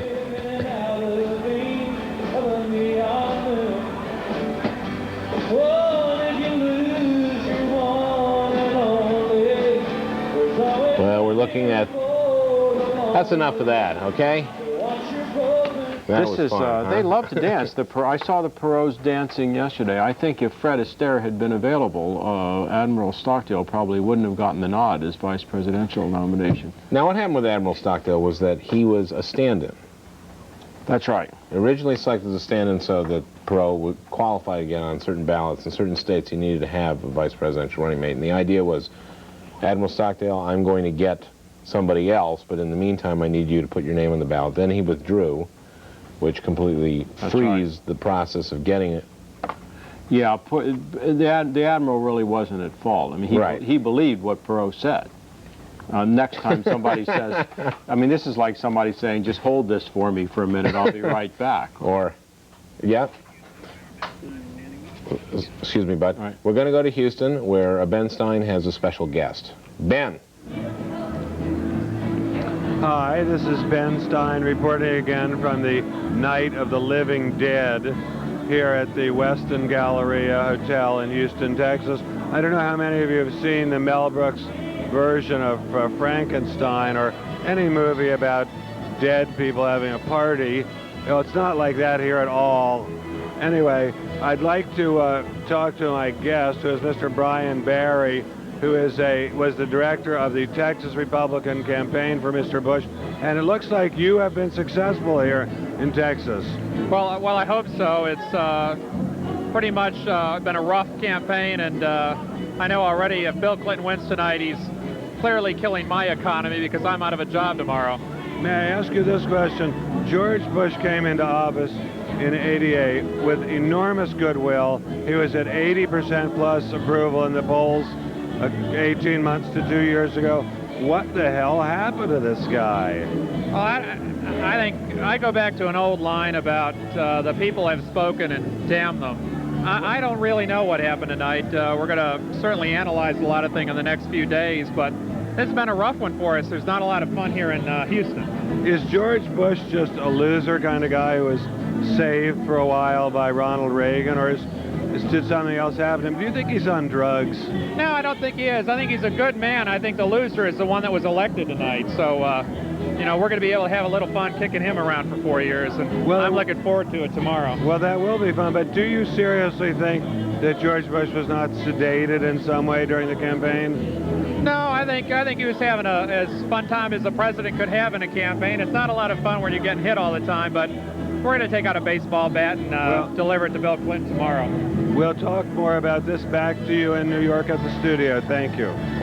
Well, thank you, Ben. There you heard a bitter Republican saying the people have spoken and damn them. And, of course, that was the very animated Ben Stein with us. And here's Calvin Trillin. Calvin, Ben asked a question. What went wrong? How did Bush go from 88 or 90% approval rating to losing this badly? I dated back to the time when they were trying to figure out some way to end the recession, and they decided that he should buy some athletic socks. I think that was a really bad decision. I mean, they probably thought of some rather drastic moves of some kind of New Deal I think it was things. the number of socks. Well, that's just it. I mean, you saw them around there, Darman saying, I think 2's going to do it, but, you know, I was right that nobody cared whether you raise taxes. I'm going to be right now. And they ended up with 4, which I think is a bad number. You really start wondering about that. Now, you are our correspondent in the Astrodome in Houston. That's right.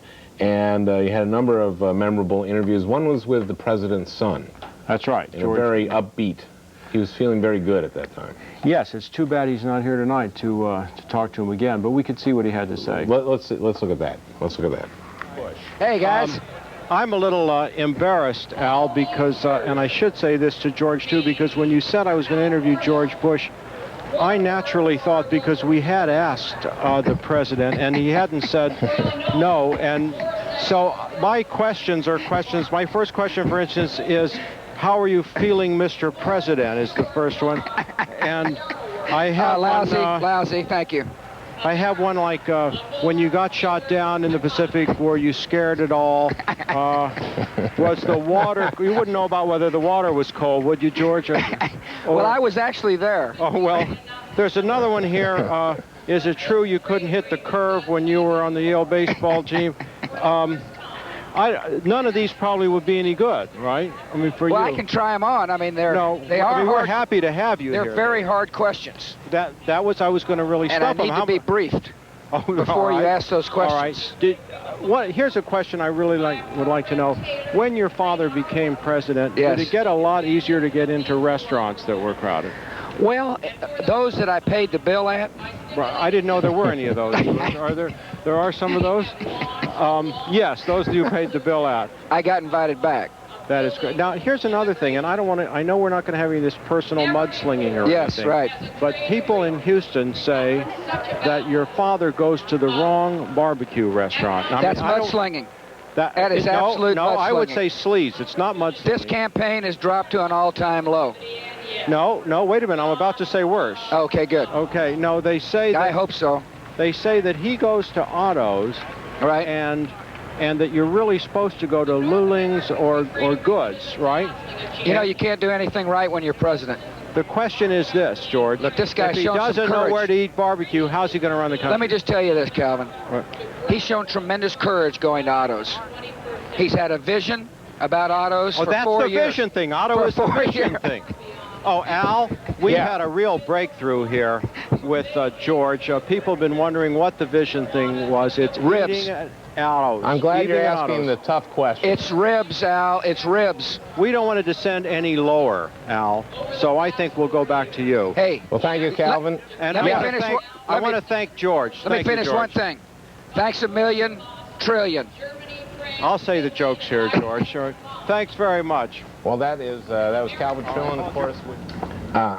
Now he's probably a little less giddy. Yeah, tonight. probably. Yeah. Well, if you were in a small hotel room in Houston and had to call it home, you'd be less giddy too. Well, he lives in Texas. He's an owner of Rangers. That's true. Yeah, that's true. And must be a difficult night for the Bush family. He seemed like a good sport. He was wonderful in that interview. He sure was. I guess we're going to go to commercial, but before we do, thank you, Calvin. Pleasure. And the polls are open in many parts of the country for only another couple of minutes. So now now's a good time to check in with the Indecision 92's undecided voter, Steve Mailer.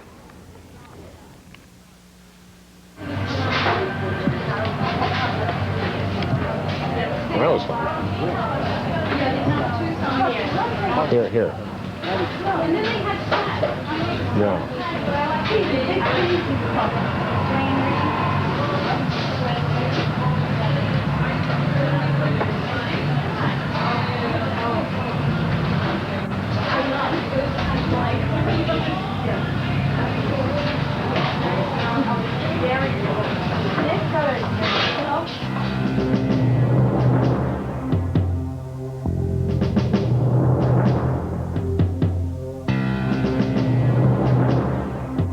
Comedy Central's on.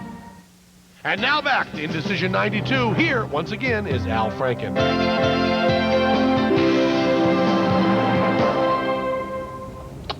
There you see the picture of projected winner Carol Moseley Braun of Illinois, the first black woman to serve in the United States Senate. She'll start that in January. And Barbara Mikulski, I guess we couldn't get a picture of her, but that's very close to what she looks like. She is the shortest member of the Senate, and winner in Maryland. Everyone expected her to win. Carol Moseley Braun, of course, a closer race. And so this could very well be the year of the woman, or the year of the astronaut. John Glenn won his seat, won re-election. The incumbent was thought to be in some difficulty, partly because of his role in the Keating SNL scandal, but he is a projected winner. Comedy Central has projected him. Oh, this is interesting. Ben Nighthorse Campbell has won in Colorado. Democrat. I believe Ben is American, Native American, and may well be the first Native American senator. So this is a night of history, and once again our our map here that I've drawn, and as you can see, this is a good night for Bill Clinton, and also, you know, George Bush has a reason to be proud. He is the incumbent. It is unusual for an incumbent president to lose, and to lose this badly. But he has carried Nebraska, which is a pretty big state. Good for him. And Indiana, where Dan Quayle, his running mate, comes from, and good for him. And Oklahoma, and South Carolina, and Virginia. So that's pretty good. But as we were talking about Carol Moseley Braun, a lot of people have been saying that this is the year of the woman in politics. Of course, it's always the year of the woman here at Comedy Central. I mean that to the extent that our advertisers will permit. Here to discuss the year of the woman are Indecision 92's Joy Behar and Mo Gaffney. Mo is host of Comedy Central's Women Aloud. Joy? Well, hi. Thank you, Al, very much. Things seem to be moving along nicely. Yes, they do. We're all very calm here, aren't we? Well, they're starting to act ridiculous in the green room now. They're starting to jump up and down and act really, you know, I mean, bipartisan. Unlike Al Franken, who's completely neutral this entire evening, I've noticed. Have you? Well, I've been very proud of Al. I've been proud of his restraint and his incredible ability to be objective in this race. Indeed. Now, you have been watching the women's races closely. Yes. You want to give us a roundup of women's accomplishments this year? Well, yes, I can do that, matter of fact. I happen to have some cards here, but better yet, let me get to that, since I can't read it on the... Oh, here we go. The roundup. It's just a short list of accomplishments by women this year. More women have run for office than in any other year. Coincidentally, voter turnout is at an all-time high. See what happens when you have a choice? Susan O'Malley, who was named the president of the NBA's Washington Bullets, became the first woman president of an NBA club. In other words, she supervises the men who dribble. Yet they do anything themselves. No, oh, this is good. Janine Yarmark's nasty rash cleared up, which for her is Janine who? Yarmark. Who is she? She's a woman who works down in the building we do. Oh. It's taken most of the winter so far. Shannon Lucid became the first woman to fly aboard the shuttle 3 times. She finally met the woman behind the man on the moon, which I think is important. We just can't see that side. Well. Mona Van Dyne is the first female poet laureate. Her poems don't even rhyme, which is difficult for a lot of people to think of them as a poem then. For the first time since the MacArthur Fellowships were created in 1981, female recipients outnumbered male recipients. By the way, these are also called the Genius Awards. Few more female geniuses than men's. That's okay. Barbie talks, but G.I. Joe is still dumb, which is good. Shirley Peterson is the first woman to head the IRS. And it's good to know for all the women out there that tampons are now deductible. So, they are. Really? Isn't that great? Yeah. No, we made it up. But wouldn't it be nice? Anyways, a record... Medical expense? Yes. Well, yeah. Okay, we'll take that. Record number of mint sandwich Girl Scout cookies are sold and consumed. And the worst natural disaster in U.S. history is caused by a male hurricane. Oh, yeah. What was his name? Andrew? Bob. I don't know what it was. What was it? Andrew. Andrew.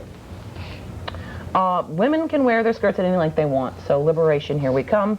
Eloise moved out of the plaza and got her own apartment, finally, all these years later. Fergie and Di don't have to live with buttheads anymore, which is a big step. Lynn found her keys. Patty is still looking for hers. We hope she finds them in '93, which is the year of the fraternal twin. Women are still the majority. Very astute. That's this year in a roundup. A roundup. Yeah. What's your source? Oh, many, many sources. Mostly just asking around the office. Did you find that the year of the women was particularly interesting this year? I felt it was a little upsetting for them to just give us 1 year, as we, we're not going anywhere. It's not like, okay, we give up now, we'll go home. Who is this woman? Yeah, we're staying. Yeah, who is the woman? Yeah. We hope to meet her on Women Aloud. There were women who were notorious, it seemed, also. There were the Jennifers. Jennifer with a G. Jennifer and Jennifer. Yeah. The Jennifer with a J was played down, I noticed. Did you notice that, Al? Yeah. I did. And the Jennifer with the G we haven't heard much from. Oh, she was on the radio the other day. She's back. Is she back? She's back and she's strong. Buck has a report. Let's go to Buck for a second. Oh, all right. Hey, Al, can you hear me? I can hear you, Buck. Well, we're back in the convention center, having worked our way through thousands of people who are, I think, getting a little too happy. And they're beginning to rock, they're beginning to roll, they're beginning to feel the thrill of victory. I think you know what I mean. It's some band is playing. We're hoping, of course, that the candidate, if I can still call him that for a few minutes, is going to come in and play with them. I don't know whether it's true or not. But Al, a little while earlier, yesterday, in fact, I had a talk with Roger Clinton, the perhaps next president's brother. I think you'd be interested in a few of the things he had to say. Joy? Yes, listen, Buck. You always wanted to meet Roger Clinton, didn't you? I always wanted to be Roger Clinton or meet Roger Clinton. Be or meet him. Yes, anyway, I do. I did. He's a most interesting fellow. He asked after you. I told him about you, but that's neither here nor there. He's going to tell you a few things about himself. We talked to him at a restaurant in town yesterday, and here he is, Roger Clinton himself. Okay, we don't have the tape for that. Oh, dear. But we're going to go to commercial now, I understand? And then we have a tape, a montage that you're going to set up. We have a great montage. Yes. So stay tuned for that, and we'll be right back. Is that right? Wrong? Right, wrong. Oh. There's the montage. This is the show God would watch if she had cable. What I thought was interesting about those hearings is it just reiterated my basic premise, which is that our whole culture is 8th grade boys PE. Don't you think? Miss Hill. Miss Hill. Have you ever accepted money? It's none of your business. Or gifts? Get on with it! To tell your story. I have no further questions. I will defer the rest of my time to the senator from Utah. Before we continue, I'd like to make a correction to yesterday's show where I introduced Orrin Hatch as a senile member of the Senate. I meant senior. Sorry. You know Orrin Hatch with his Hatch Amendment where he doesn't want fetal tissue to be used in research because he thinks that women are just going to go out and have abortions all day long. Oh, yeah, there's an option. You know, honey, the lines for Batman are too long. Dan Quayle went on the Larry King show. I don't know what possessed him to do this, because a Montessori student can outwit Dan Quayle on a good day. He goes on the show and said that if his daughter had an unwanted pregnancy, he'd let her make the decision about it. And the very next day, Marilyn Quayle came out and said, "She would carry the child to term. We have spoken to the vice president, and he will not make such an error again." As far as people who are pro-life, good that you're pro-life, so go get a life and get out of mine. They're very homophobic in the administration. This Dick Cheney, I'll smack him. Do you realize that our government actually spent $500 million trying to get homosexuals out of the military? What's their problem? I mean, I think they should have more gay people in the military if that's their choice. I mean, what is their problem? What are they, these people can't be trusted? What do they think, in the heat of battle they're going to have sex with the enemy? If I'm in a foxhole, what is it to me if the guy next to me likes Judy Garland? Is this a relevant point? Just cover my ass and we'll sing the trolley song later. And this is Women Aloud, the show that is by women, for women, and of women.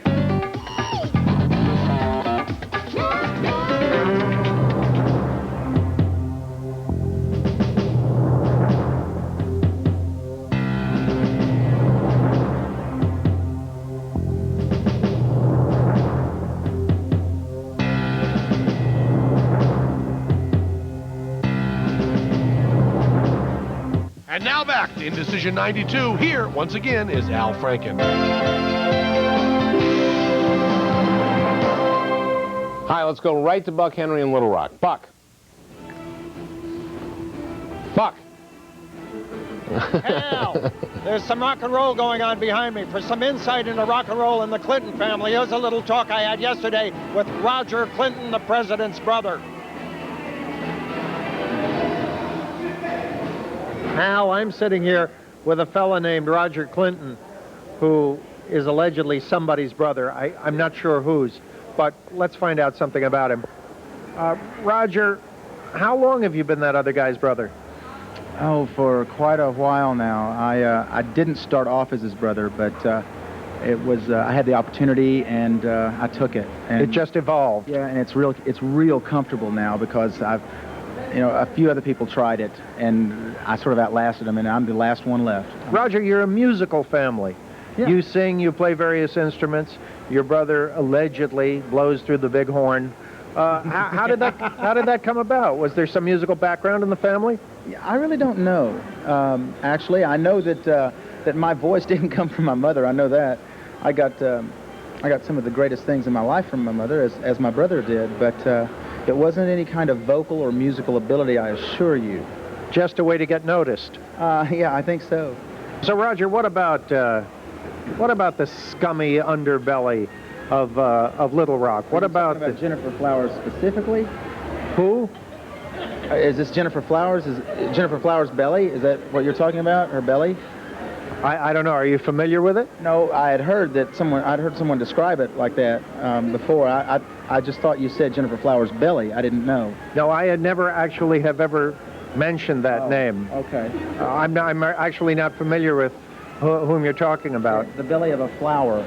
Now, Roger, it's going to be odd.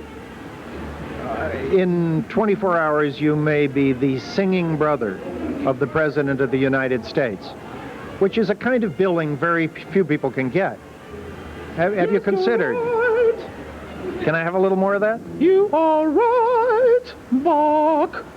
That's very, very lovely. I think we've got a career here that's going someplace no one has ever gone before. That was quite inspiring, wasn't it? Yes, it was. Mo, we looked at that montage of Women Allowed, Yes, and we did. I realized that I was wearing the same jacket, and I'm totally humiliated. But, I only have a couple of jackets that I actually like. No, you have about 4 of these. They're all in the same color. Yes, it's my band leader look. But this obsession with Jennifer Flowers, I think, is just incredible. I have a radio show. I do a radio show every morning at 9 to 11. Aren't you the funniest woman in New York? I'm and the people who call up are obsessed with Jennifer Flowers. Are they? Yes, they're very. That seems to be a very big thing with people. Well, there's sex again in the White House. Did you see that there was a picture in the Post the other day of Hillary and Bill looking at each other, and it's like, wow, people are going to be having sex in the White House again. Perot, I always thought would be doing it, though. With who? His With wife? Margot. Yeah, she'd grab onto his ears and get me those volunteers in here. Right, get Margot. those volunteers in here. I could see that. But Eisenhower was committing adultery on the wife. You knew this? No. He was sleeping with his Jeep driver. Was he? And oh, that's right. I read that. My theory is that World War II was extended because of this, because he didn't want to get that back to Mamie. So I don't know what they're all, hocking. The roll bar can be very, Yeah. Now, I want to play If You Had To, Would You Rather with you. Who would you rather? So if you had to. This is a game. If someone had a gun to your head. Someone had a gun to your head. Who would you rather sleep with? Yes. If you had to, would you rather have sex with George Bush or Ross Perot? If you had to. I know it's hard. Could someone get Dr. Kevorkian in here, please? George Bush Jr. Did you see him? He's cute. Is he cute? He looks like a little bit like Paul Newman, I thought. But he's not there. No, he's not quite. It's George and Ross. George and Ross Perot. Ford, the gun is to the head. The gun is the trigger is. I think Bush.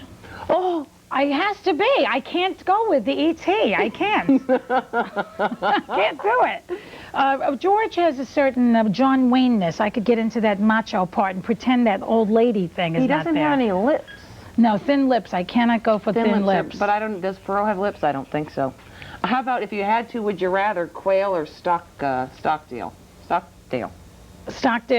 Well, they don't like the hair growing out of the ears, so I can't do the old. He's too old. It's like, Murray, did you make a nice BM? I can't have those conversations, Quail, however, if he lived in a village, he would be the idiot. And I have my standards, You do. It would be unkind. All right, we're going to a tape again, I believe. Praise Jesus. I have this thing in my ear. Let's not pretend I don't have this in my ear, okay? More Women Allowed montage. Oh, more of me in my orange jacket. How embarrassing. One of the 4 she has. I'm humiliated. Let's go. I'm Mo Gaffney, and this is Women Allowed, the show where every day is the year of the woman. George Bush says that he is the education president. Well, I used to be a school teacher. These kids do not know how to read his lips, all right? But I just want to say that, thank God, he's not the nutrition president, or we'd all starve to death. I'd like to make a correction to yesterday's show where I said that President Bush's greatest triumph was in the Gulf. I meant in golf. 2 under par, Georgie. You have to pray for Bush, because if you even think the words Dan Quayle in the White House, doesn't the phrase Home Alone come to mind immediately? Now, you got a problem? Okay, let's say black people, you people, them people. Anyway. Well, what you do is you give them their own state. Long story short, problem solved. Now you got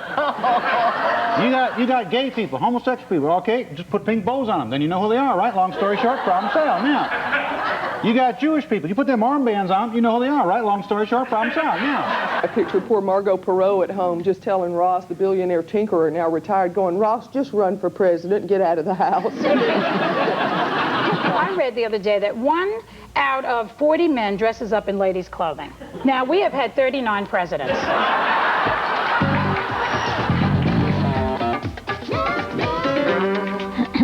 Okay, well, thank you very much, Mo. Well, Mo thank you Gaffney very of much, Women Joy Aloud, Behar. for being with us. We're going to go back to Al now, who has a new total. I feel like it's a telethon. Go, Al. Thanks, Joy. It is kind of like a telethon. It's kind of like a telethon for the Democratic Party. We have Utah, though, has gone for George Bush.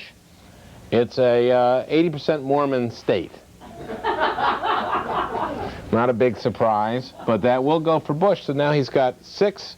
Now you have to use 2 hands. And but we do have Iowa has gone for Mr. Clinton, and Louisiana. So let's put Louisiana in there in the Clinton column, and our total now is up to how many? 254 to 55. 254. Wow. To 55, you need 270. Wow. Ken is putting up the totals now, and you need so we need 16, or rather, Clinton needs 16. He does. Idaho to Bush. Idaho to Bush, too. Idaho to Bush. You got to blow the horn, though. Well, I didn't think I was supposed to do it because they haven't got a camera for me. There. All the more reason. All right. Okay, so Idaho, which I guess would be about here, goes to Bush. And again, a lot of Mormons actually do live in Idaho, too. But that goes to Bush. And now, many states are turning out for Bush. Not an embarrassment at all. We're going to go to commercial now. This is shaping up as something of a horse race. We'll be back.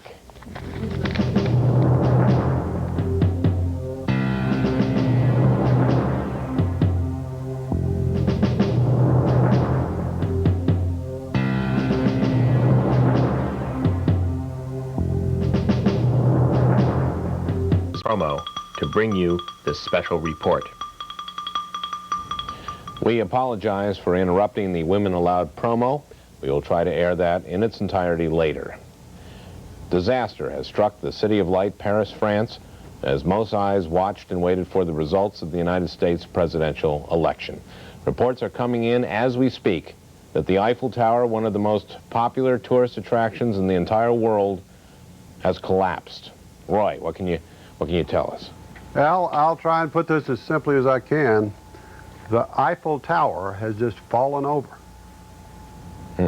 I see. Well, that certainly throws a damper on the presidential election and our attempts to make jokes about it. That's right, Al. This is no time for jokes. I think everyone here is thinking now about the people of France and the fate of one of the man-made wonders of the world. Thank you, Roy. Reports are still very sketchy at best, but it appears as if the Eiffel Tower, one of the most beloved monuments in Europe, has collapsed. No report as yet if anyone was injured. We are expecting a statement from French President Francois Mitterrand any minute.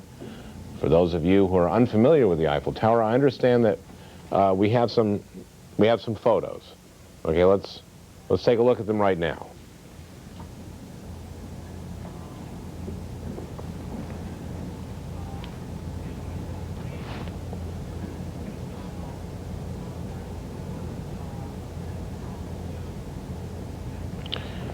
Those are pictures of the Eiffel Tower. Let's go now to Clinton headquarters in Little Rock, Arkansas, where Buck Henry is standing by. Buck, can you tell us anything about the Eiffel Tower disaster? No, Al, I can't.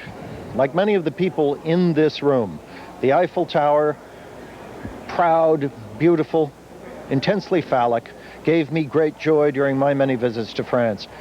Some people are continuing to celebrate, but it's a hollow, empty kind of celebrating. not the carefree, joyous celebrating that we were all expecting. Anything going on with the Clintons? Just this statement, Al. Our heart goes out to the people of France who have lost a national treasure, the owners of the Eiffel Tower who have lost a valuable investment property, and tourists everywhere who have lost an important vacation destination. You are in our prayers. Vive la France. Signed, Hillary, Bill, and Chelsea. Well, thank you, Buck Henry. If you're just joining us here on our election night coverage, the Eiffel Tower has collapsed. I understand that we have some more exclusive photos of the Eiffel Tower prior to its recent collapse.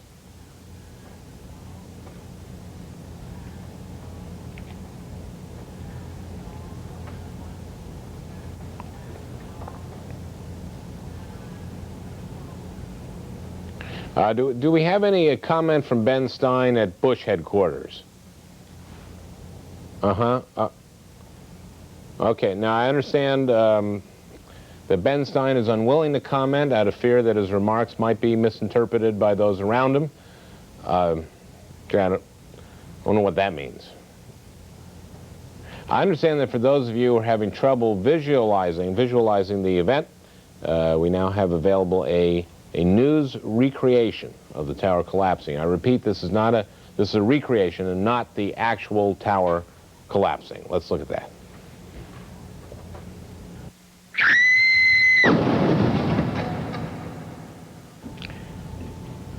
Just shocking. Roy, wouldn't you agree? Al, I'm just stunned. I mean, to think that the Eiffel Tower could be here one minute and gone the next. I mean, it... Roy, you're really taking this hard. Well, I'm just sad, Al. I'm sad about this and about a lot of other things that I can't really talk about. Okay, well, get a grip on yourself. Has ABC put Pierre Solinger on the air yet? No, but they keep saying he's about to be on. I don't know. My guess is that they're having trouble finding him.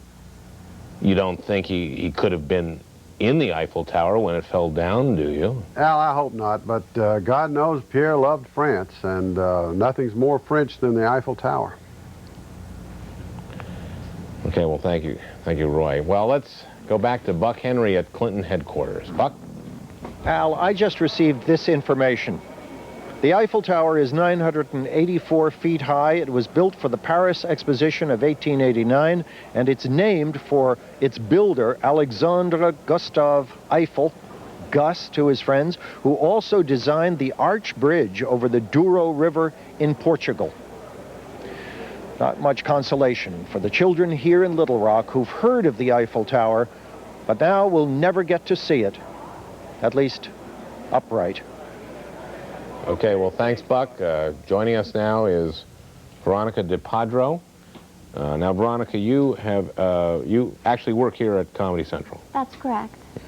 And I understand you've been to the Eiffel Tower. That's right. I visited it during my junior year abroad. It was neat. And did you think at that time that it might fall down? No, it seemed very sturdy, very solid. We went all the way up to the tippy top. So you were surprised to hear that it had fallen down? Very surprised. Very surprised. All right, Veronica, I think you've expressed the feelings of all of us in a nutshell. By the way, Veronica, I understand that young people today are using more heroin than in the recent past, that heroin is, for lack of a better word, in again. I don't know anything about that. They told me I'd only have to talk about the Eiffel Tower. Okay, well, thank you. Anyway, let's take another look at our news reenactment of the Eiffel Tower disaster. Let's look at that.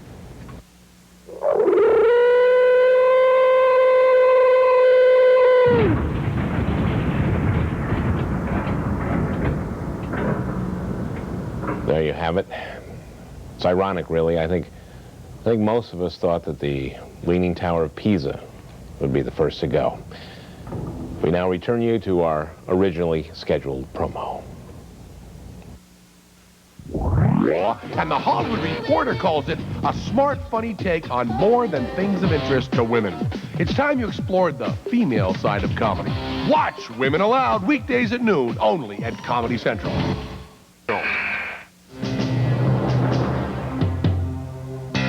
Comedy Central presents Indecision 92 live election night coverage with your host, Al Franken.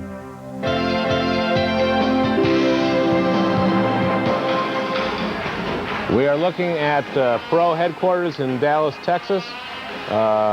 Ross Perot has entered his headquarters there, and I think may be speaking pretty soon. We hope to his supporters there, the volunteers as he calls them, many whom he's paid, and he has done rather well tonight actually. He's gotten right now I think he's at 17% in the national popular vote. He's almost sure to exceed the George Wallace's third-party vote in 1968 when he ran against Hubert Humphrey and Richard Nixon. This is somebody. There's someone else, and there they are, Mr. and Mrs. Perot, Margot and Ross, and he didn't win all 50 states as he had predicted, falling short of that by about 50. But Alaska's not in yet. So, man who spent $60 million in media advertising, which is the interest on his principal. Didn't have to dip into the principal. And said that he withdrew from the race because his daughter's wedding may have been disrupted. Felt that the Republican dirty tricks machine perhaps was going to change the items she had registered for at Neiman Marcus, and that she would be embarrassed by getting the wrong cutlery, linens that were gaudy, and all kinds of things she didn't want. Man who his volunteers call Ross the Boss has, there's a graphic on the popular vote. Looks closer than the electoral vote. Right now the electoral count is at 254 for Clinton and 55 for Bush. Clinton is 16 away from being declared the winner. Right now, a long, long celebration here for Ross Perot. Ross Perot, billionaire, has $3.3 billion.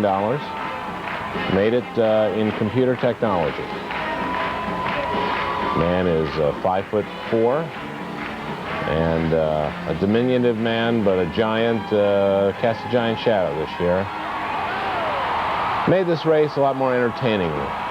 We owe that to him, and some people consider him a kook, paranoid. That's really for each of us to judge for his or herself. Let's listen in. As the crowd chants, "We want somebody." I think it's Ross, or Ross your boss. Alabama. Well, while we're listening to them chant, here we go. Across the country, we have to wait till 9:30.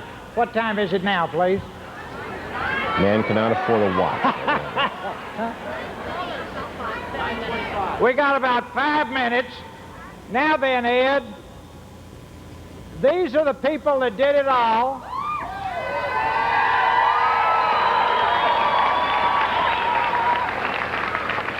And as we said at the rally the other day, the perfect song for them is when the Saints go marching in. Let's go. That's for you. Well, evidently he just came on to introduce a song.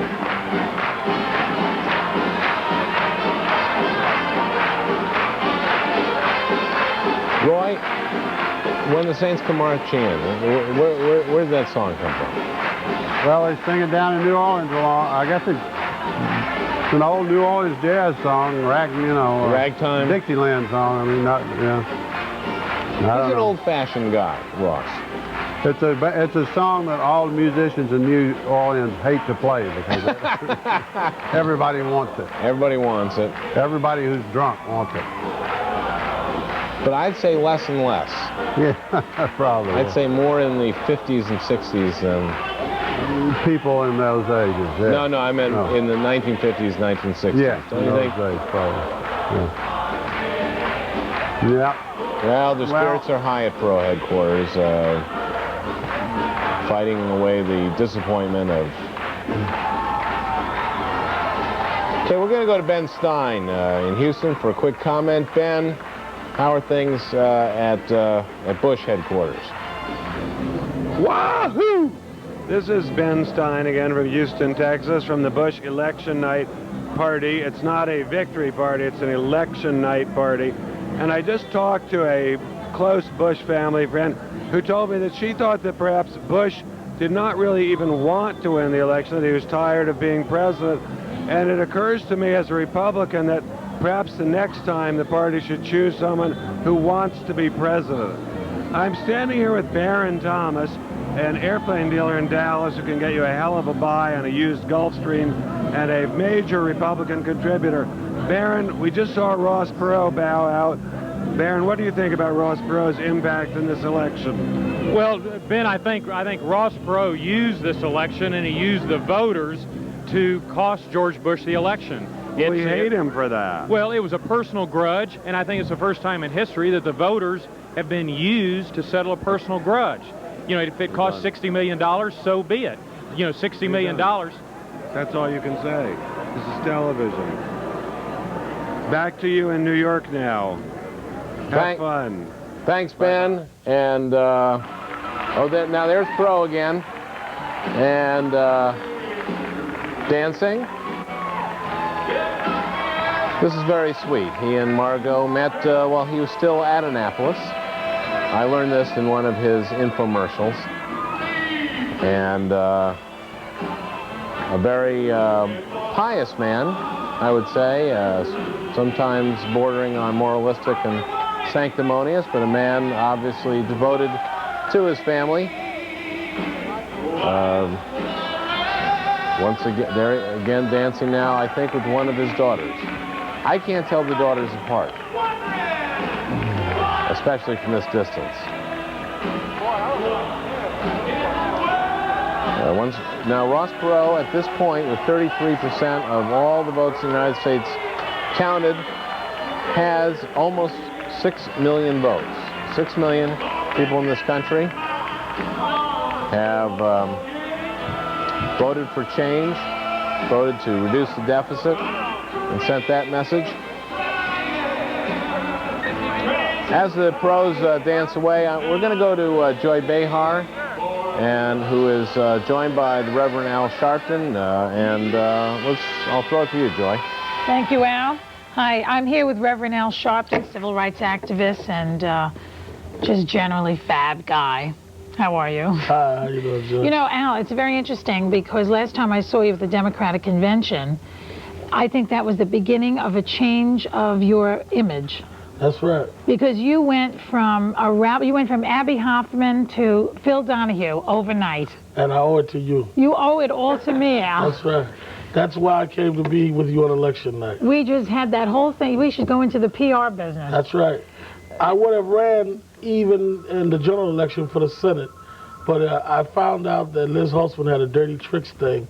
My 6-year-old daughter in school was getting ready to have a math exam, and they were going to embarrass me with the exam, so I pulled out of the race. That's why I identify with Ross Perot. So. They had pictures of your daughter in drag. They had the whole works, but I pulled out. I wouldn't let her go through that. For my daughter, Joy, I wouldn't run. And I say, I can certainly relate. I can understand. What do you think? You see him dancing with the wife? What do you think of him? I think that he is probably the greatest American political con man that ever lived. Yeah. I think he did great. He did. He's got about 17% of the vote. He's had more airtime than anybody on TV. And he's got no electoral votes, and he's a household name. He do what he wants to do now. But why would he spend all that money on this? He knew he wasn't going to win. Ego. I mean, when you've got $4 billion, what else do you need to do? He has $4 billion now? Well, he's getting some interest rate. I thought he had 2.5. Well, with the economy going up with Clinton winning, I'm counting ahead of myself. Are you happy that Clinton won? I'm happy. It looks or like shouldn't we he's say it? Yeah, we want to put a Kunahara on it. I think he's won. I mean, I think. Well, let's put it this way: he couldn't do no worse. Who, Clinton? Right. Yeah. What do you make of that whole, what did you think of that whole Jennifer? We were talking about that Jennifer factor. A lot of people were holding that against him. Did you think of that at all? I think she better get a passport and get out of here before he gets inaugurated. Oh, Jennifer Flowers? I think that she's probably going to be pursued by every law enforcement agent in the country now that wants to do a favor for the president. I mean, it's wild. I mean, she shot a whole load and it didn't do anything. Yes, you have such a way with words. Well, tell me something. Do you think that? Let me ask you. Do you think that he did right by the black community, Clinton? What do you think? No, but I mean, he dissed Jesse at that sister soldier thing. Let's tell the truth. Well, here. he's dissed the black community, Yeah. but I mean, when you compare it to Bush, I mean, this looks almost like you're giving us attention. Right. It's almost like Gandhi. That's correct. Compared to Bush. Yeah, I mean, you know, Bush didn't even act like we were there, so at least Clinton kicked us. At least we know he knew we were here. Yes, he's gotten a large, I think, a large black vote. Oh, I'm sure he got a large black vote. Yeah, somebody said, well, that's because they just want to vote for all the lousy things Bush has done against Bush. It was an anti-Bush vote. I don't think it was a pro-Clinton vote. Uh-huh. But I mean, do you think that he's going to switch that now that when he gets in? I don't know. I think, again, you've got to remember he's going to be dealing with his re-election. None of these guys do anything without a reason. I would hope that we could put enough pressure on him to do the right thing with everybody. But he's got a great night tonight, so we'll see what he does in the next 4 years. Okay. You viewers out there in Comedy Central land have an opportunity tonight to speak to Reverend Al Sharpton. We have a phone number, an 800 number that you can call. We'll show that. There it is. And when we come back, we'll take some calls for Reverend Al Sharpton. We'll be right back.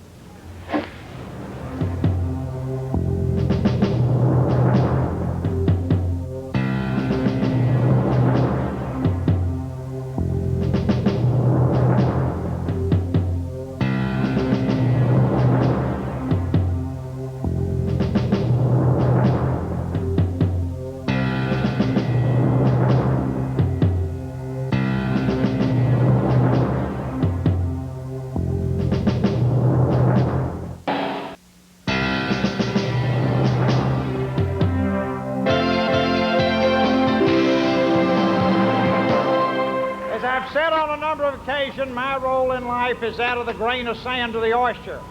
He irritates the oyster and out comes a pearl. I have been your grain of sand that you chose. It has been an honor to be your grain of sand in this process, and we will continue to work together to make pearls as necessary in the future. Fair enough? Ross Perot is speaking live to his troops in Dallas, comparing himself to the piece of sand that irritates the oyster to make a pearl. The American people have spoken. They have chosen Governor Clinton. Congratulations. Wait a minute. No. Whoop. Wait a minute. Wait a minute. I love this part. The only way we're going to make it work if all team up together. So let's give Governor Clinton a big round of applause. He's won. Well, that gives me chills. It's the good sportsmanship, kind of, some of it. Forget the election. Forget the election. It's behind us. The hard work is in front of us. And we must all work together to rebuild our great country. Thank you. Conciliatory speech. You, the American people, are the greatest people on the face of the earth. And if we will just put our differences aside and team up together, we can rebuild our job base. We can eliminate the deficit. We can eliminate the debt. And most importantly, we can pass on the American dream to our children, right? Well, hopefully he's right. Hopefully Bill Clinton can bring the country together, use crackpots and like this to we help can reform put our things... and get rid of some of these problems that are so damaging Sorry, to all of us. I'm now letting my personal opinion. Okay, let's keep listening. Now, to the millions of volunteers who asked me to serve as your candidate. As long as I live, one of the happiest memories of my life will be the memory of working with you. That memory will never dim. It's the nicest honor I will ever receive in my life. Thank you very much.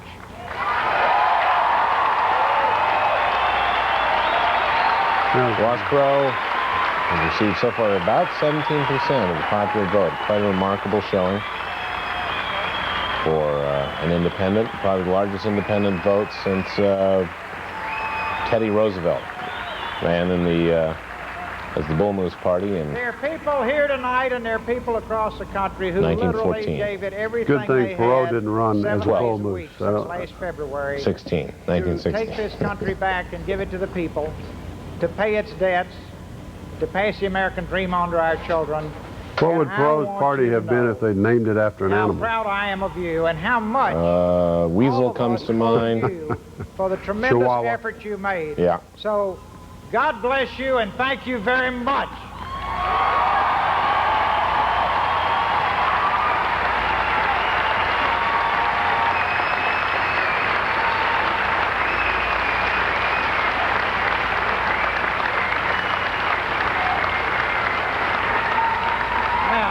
Wisconsin has just gone for Clinton. I'll put that on the map, Oh, but it's just let's the beginning, but listen. the next step is we need to take all of our energy and harness it and try. See, time is not our friend. Time is our enemy.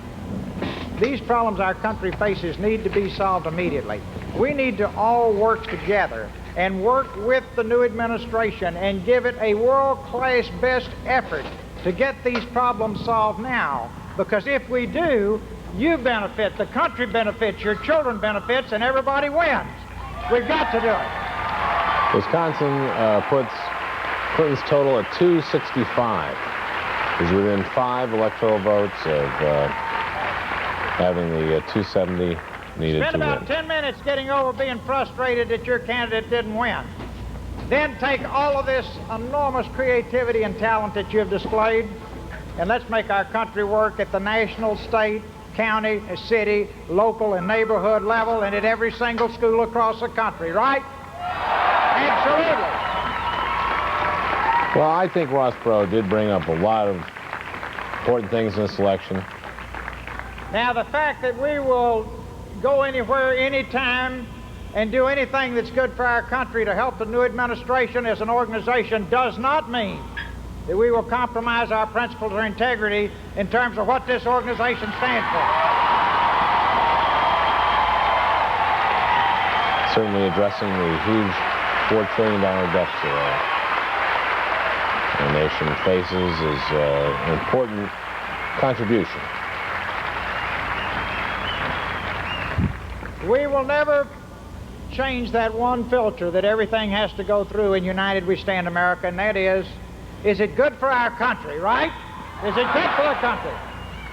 If it gets through that filter, then we'll back it hard and we'll use all the enormous ability that you have to get things done for the benefit of our people and our country.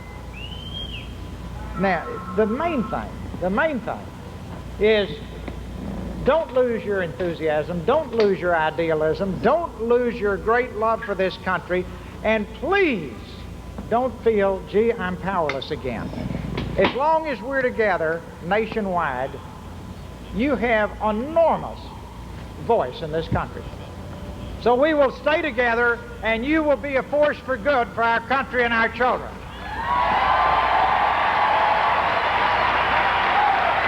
Well, you have to wonder to yourself, what will Ross Perot's role be in the next 4 years? Will he run for president again in '96? How high a profile will he have in the next 4 years? All funny things to think about. Thank you. Now, you remember, well, like the little children that are here tonight, the college students There's that have been Stockdale. at all the rallies all across the country.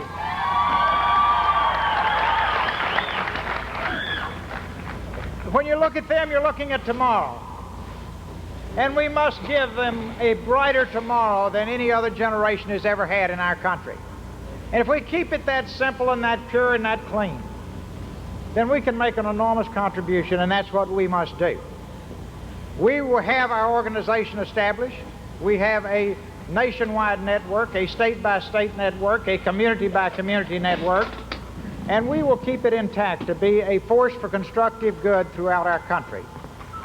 Well, he just answered my question to some extent. He will keep his organization, United We Stand, intact over the next 4 years, and the best is in front of us, believe me.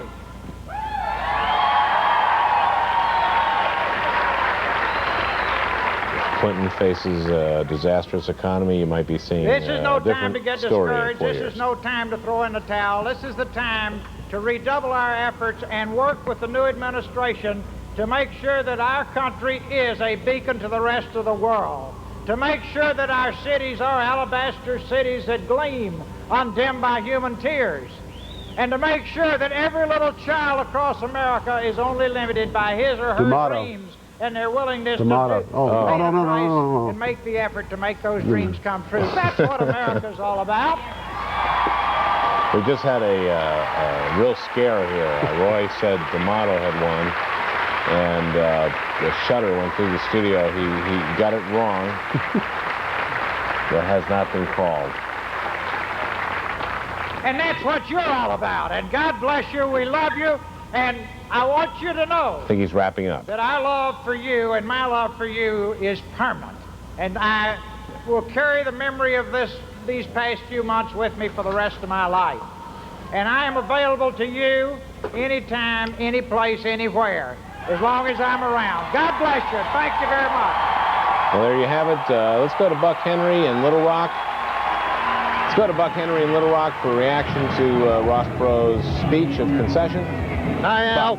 Yes. Al, we're surrounded by a lot of rumors. We've heard Perot conceded. We've heard he took back the concession. We've heard finally he's going to say, I'm not going to tell you what I'm going to do. It's none of your damn business. We're locked into a mass of swirling Clinton gore here. There are no television sets, so we don't really know what's happening, but the press corps is assembling out there. It looks like something's going to happen pretty soon. There are no TV sets, and worse than that, there are no portisands. So in a few minutes, we expect to see a lot of singing and dancing and probably urinating in the streets. It's an exciting night here. We'll stand by to see what happens. Thank you, Buck. Thank you, Buck. We're going to go to commercial now. Remember that Reverend Al Sharpton is with Joy Behar, and they'll be taking your calls after this commercial. We'll be right back with Indecision 92 and our election night coverage.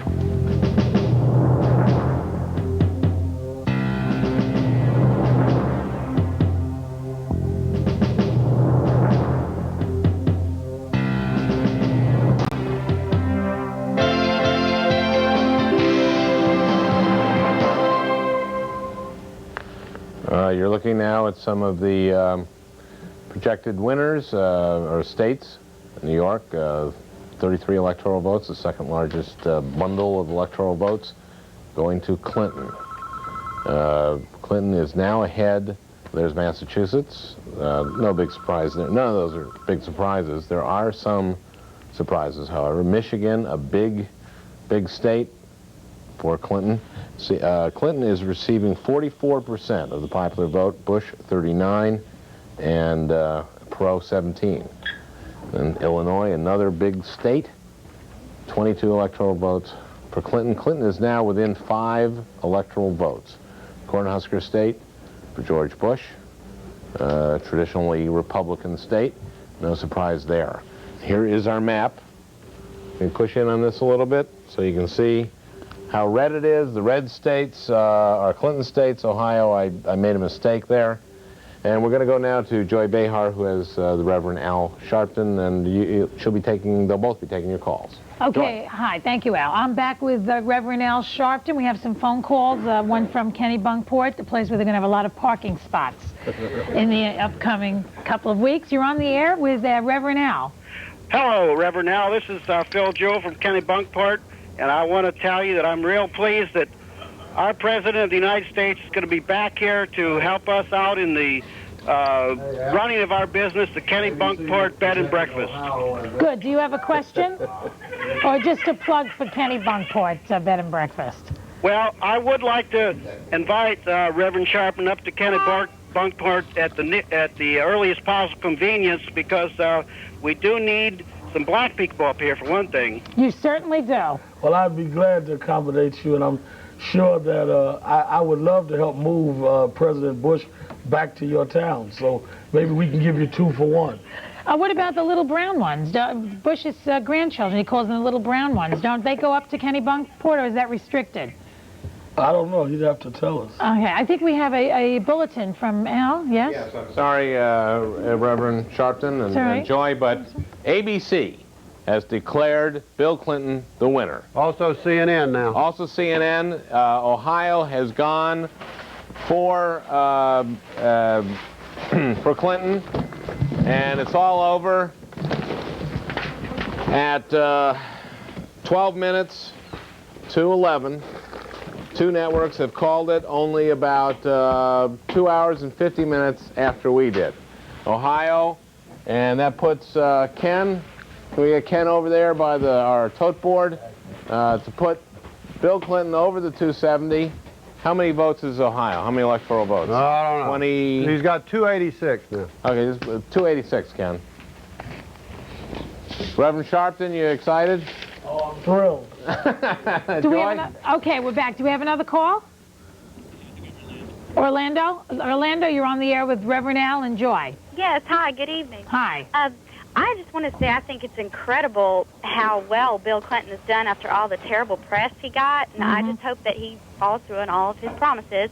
But I wanted to ask the Reverend, what do you see as far as the election in '96 for Perot, and do you see Stockdale coming back with him?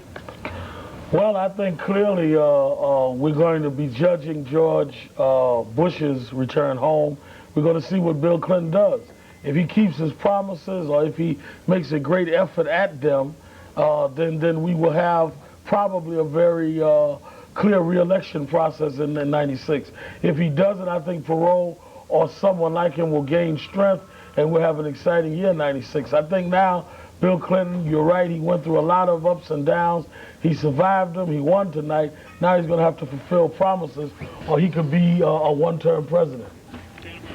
Okay, Santa Barbara, California, you're on the air. Santa Barbara, go ahead. Hi, Mr. Sharpton. I'd like to ask you if you think that your hair has actually anything to do with the credibility that you have. Oh, and can you rest a beer on it? Can I rest a beer on my hair? Yeah. I don't know. But being that I was running against somebody bald-headed, we did give them a choice of 2 extremes. I see. Here referring, of course, to Bob Abrams. Who might have needed my hair tonight. He's not leading right now. Yeah, well, let me ask you something, Al. In the Democratic convention, you said that Jimmy Carter was the most boring speaker. Who's more boring, do you think, Bob Abrams or Jimmy Carter? I couldn't wake up to decide.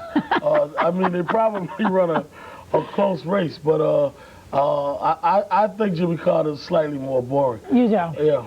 Okay, we're on the Sprint chit-chat line with San Diego, California. Hi, Joy. How you doing? Hi. Hi, Reverend Al. Hello. Okay, I'd like to know how the Reverend feels about the collapse of the Eiffel Tower in Paris, and how he feels about Bill Clinton sending $200 million over there to re-erect it.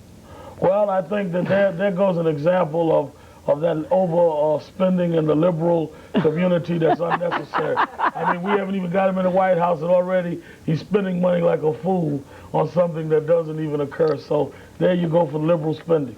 Okay, thanks a lot. Next question. Bethesda, Maryland, you're on the Sprint chit-chat line with Joy Behar and Reverend Al Sharpton.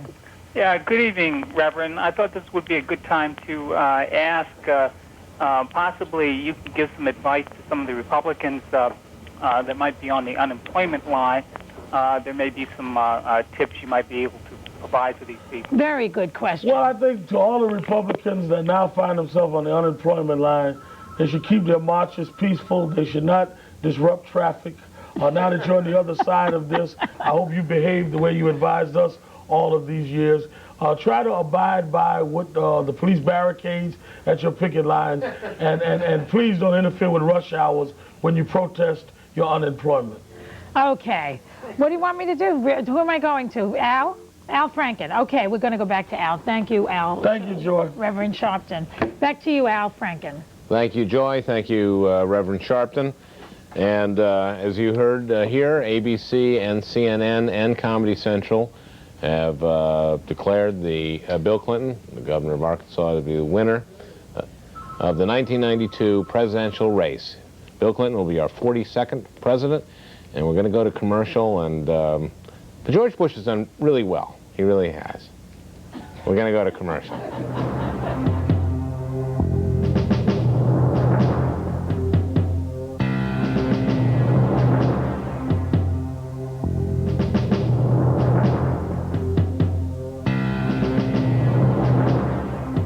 And now back to Indecision 92. Here, once again, is Al Franken.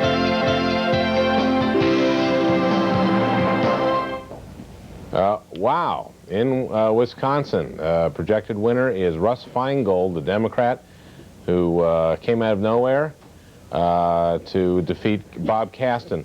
Senator Charles Grassley, depicted there in as a G.I. Joe, I would say.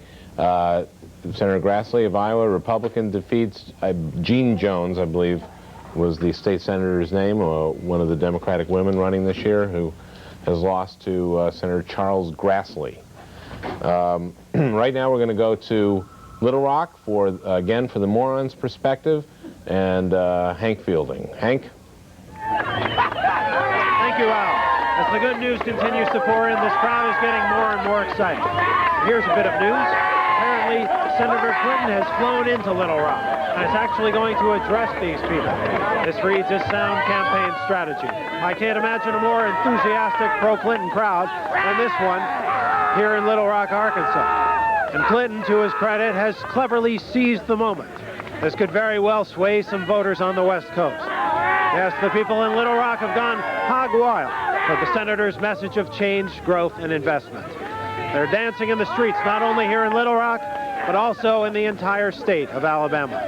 On the flip side, questions about Bush's strategy continue to abound. For example, why wasn't Bush campaigning today, on Election Day itself? Why not make your case on the very day people are making their decisions, particularly a real live president? Certainly, some last-minute appeals at the polling centers would have had an enormous impact for the trailing candidate. Although it's easy to be called a Monday morning quarterback, obviously someone on the Bush team clearly dropped the ball. And the ball was recovered by the Clinton team. They picked it up and ran it in for a touchdown. And took a big lead and eventually won the match. That's the Moron's Perspective. Back to you. Well, thank you, Hank. Once again for the Moron's Perspective, and we're going to throw now once again to Joy and the what's it called, the Sprint Chit Chat line. Yes, the Sprint Chit Chat line. And Joy's guest is Harvey Fierstein. And I have Harvey Fierstein. Or it's Fierstein. My brother's Fierstein. I'm Fierstein. Who's Fierstein? My brother's Fierstein. I'm Fierstein. My mother's Firestein. Get it straight.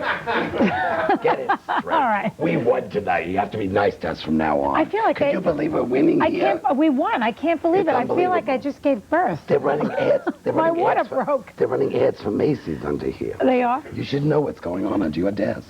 Harvey Fierstein, the author of Torch Song Trilogy. And other exciting things. And presently in search of a sitcom that will feature a gay protagonist. Well, now that we won the election, we got a chance. You think so? Yeah. Why? What do you want? What's the difference? Well, I actually heard from different network executives. They were actually waiting to do certain things until this election was over. Except we don't have the numbers for Oregon and Colorado. No, we don't. For those terrible bills they wanted to pass. Oh, I know. Listen, we got to talk. It is time for heterosexual men to realize they are a minority in this country. Really? And it is time to stop electing them and giving them power. That would be a shock to Rush Limbaugh. What? He's heterosexual? Yes. Thank God. He's one of them. I didn't want to claim him for us, but I thought that many marriages, usually you know what it means. Yes. That many marriages. What does it mean? It means they keep marrying the wrong type. But anyway, Female. we didn't want him. Yeah, we didn't want him anyway. That No. man's such a terrible person. Well, now, who do you think was the most satanic at the Republican convention? The most satanic was Yeah. probably well, Pat Buchanan got the most satanic award because he was on prime time. Yeah. But I mean, the whole thing started with somebody making a prayer that wasn't a very nice prayer. So. But there was a definite anti-gay thing going on. Am I right? Well, there was an anti-everything thing. Yes. Because they have, like I say, they have this lie going, this great lie, that white heterosexual males are the ones who run the country and allow the rest of the people to live here. Wait a second, that's a lie? Well, they don't make up the majority of the country. No, The but rest the of us white bonded male together. heterosexuals do run the country, Harvey. Well, except without gay people, they wouldn't have their ads, they wouldn't have the clothes they wear, the music they play. Look what happened at the Republican National Convention. What happened? When Barbara Bush was going to speak, they California just went to California. Clinton? We got California. We got California for I Clinton. knew. All right. Well, now he's I over didn't want the to top. interrupt you, but I knew Harvey being Hollywood. No, I I'm mean- going home to Hollywood. I don't need New Jersey no more. I'm going home to Hollywood. Have you ever I hate considered California. Have you ever considered giving voice lessons to Clinton? I did. I did it. We got And the state of Washington. we just got. I can't get my mic cord out of the wheel here. Oregon. We got well, what happened with the gay vote? I may get strangled. They haven't Oh, said my anything God. about that. Al Franken is killing himself with a chair. Okay, my mic. He just gave him a sex change. He gave him a sex change with a microphone I want wire. to put these states on the map. Hawaii. Hawaii? We got Hawaii. Hawaii. Who cares? Only Ross Perot can afford to go there. We okay, guys? Okay, this is exciting.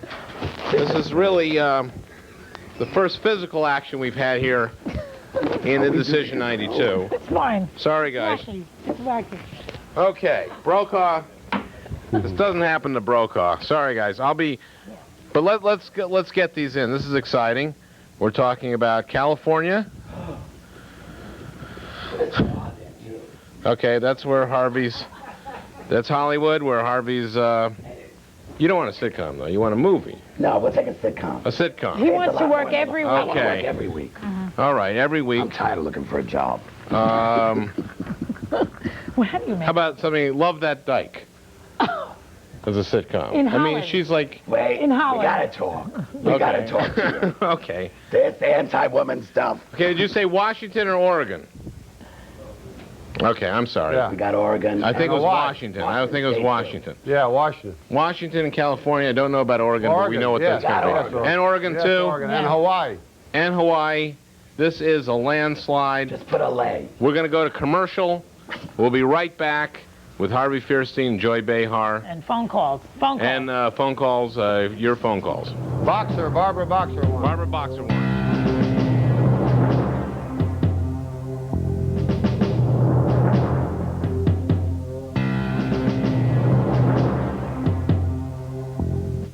Comedy Central's election night coverage. And now back to Indecision 92. Here once again is Joy Behar. Okay, we're back, and the new tally for electoral votes, 362 for Governor Clinton, President-elect Clinton, I should say. Make him take more clothes off to And- say this. Take it off, honey. And 64 for former President Bush. We'll be going to hear him soon. The cortege will be arriving shortly, Yeah. and we'll be hearing the procession, the Butch Taps song very soon. Meantime, meanwhile, we have Harvey Fierstein here, and we have a call from Silver Spring, Maryland. Hey, Harvey. Hey, nice Daddy. talking to you. Now that George is looking for a job, if you could cast him in a part on Broadway, what do you think you would give him? Oh, let me see. I would probably. How about Les Miserables? We put him in Les Miserables. Listen, Barbara needs a job too. You know, now Barbara's ready to retire now. Yeah. Yeah, it's enough. Well, she'll sell the pearls. Yeah. Okay, Allentown, Pennsylvania. We have a call for Harvey Fierstein. Hi, how you doing, Harvey? All right. Do you think now with Clinton and Gore now in office that the administration will finally start taking the whole AIDS tragedy seriously, or do we have to wait for, say, the cure to come from Howard Stern? I think that Suck that in. Clinton Gore Don't have listen to promised. that. No, that's a fake question. Yeah, but I mean, go My ahead. earpiece isn't working good then. What did I miss? I thought That's he all said- right. That's Oh, all right. Yeah. All right. Do we have to take it? Are they going to take it seriously Yeah, or what? they promised to. They have promised to. I mean, the thing is, you know, George Bush keeps running around saying how much money they've thrown at AIDS, and what they leave out is how much money they spent. Well, I mean, this is a comedy program, but what they spent, the first money the American government spent on AIDS was to pay Harvard to do a study of how much it would cost to put all HIV-positive people in a prison somewhere. That was the first money the government spent, and this is what George Bush. And a lot of the money doesn't go for research, and that's right. Exactly. Yeah. Okay. Listen carefully this time. Oh, yeah, listen, because it's a trap question sometimes. Williamstown, New Jersey, on the Sprint chit-chat line. He knew I was going to listen carefully. Are you there? Hi, Joy. Yes. Hi, Harvey. Hi, babe. Harvey, you're a lot more lively tonight than you looked on The Simpsons. I got to say that. But aren't you a little frightened by the fact that this whole question, like in Oregon, could even get on the ballot? I mean, that's scary that this country could even do something like that. Yeah, isn't it scary? But you got to remember where that money came from and where that whole initiative came from. It is Pat Robertson's money. That's what the governor of Oregon told me. All of that money for that Oregon initiative and the one in Colorado was from Pat Robertson. And they're from using poor people. But look at what poor people sending their little dollars in to thinking they're going to buy themselves a place in heaven have created this man from hell. Yes. So But I mean, just beware of where that money comes Look at the fear footage that they're showing. They're scaring these people. It's terrible. Exactly. Okay, another question? Kansas to Bush.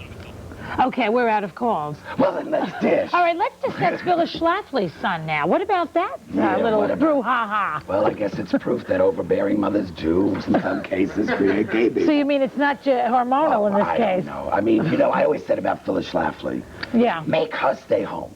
You know, she was against the ERA and all that. Yeah. I could cancel her tour. Make her stay home and take care of those kids and see how quickly she'd be pushing for the ERA. What do you think Marilyn and Dan are doing now? Well, Dan's going, he's sucking his thumb in the corner, saying, I dyed my hair gray for nothing. And Marilyn's going, and I got rid of my Mary Tyler Moore look for nothing, and I bought these 8 new teeth for nothing. Yeah, no. And Dan's going, in 4 years, I'll be up there. Yeah, the man's stupid enough. Okay, we have another call from Santa Monica, California. Hi. Hi. It seems that we've got 4 people who are coming into the White House who have a lot more sex appeal than we're used to having That's for damn sure. And I wanted to ask both of you, Joy and Harvey. Yeah. Yes, I had him when I was 15, and it was very good. Oh, thanks. If this is hypothetical. If both of you were absolutely, completely bisexual, which of those 4 do you think you'd lust after most heavily? You mean Al Gore, Hillary Clinton, Bill Clinton, and the Grand Tipper. The tipster. Oh, my. Totally bisexual. This Totally is a tough bisexual. question now. Let's see. I take Joy. You and me, babe. We dish the rest. Oh. Okay, Riverside, California. You're on the air with Harvey Firestein. Harvey, wonderful to see you on the show. Oh, thanks. I was You wondering get this station. well, I was wondering when you were going to grace us by running for public office yourself. Never. Never. I think that anybody who runs for public office is a crook. It's just my experience. No, every single one? But no, I don't happen to like politicians as people. The ones I've met and I've worked with several up close, and they usually turn out not to be the best kind of people. So I want to be the best. Thank me and throw the commercial. I'm still working on that question gotta go about home. Hillary Tipster and the thing. Back to you, Al. Because I got a state. Thank you, Harvey. I Go got ahead. a state. Thanks, Harvey, and thanks, Joy. Kansas for Bush. Kansas for Bush. Look at this. He's put. Wait a minute. Before we get down on Bush's performance, before you Republicans say, "Hey, you weren't the best nominee," 3 in a row. He's put 3 in a row. All right. Well, we're going to go to one of our spectacles, part of the pageantry of election night, and then we're going to go to commercial.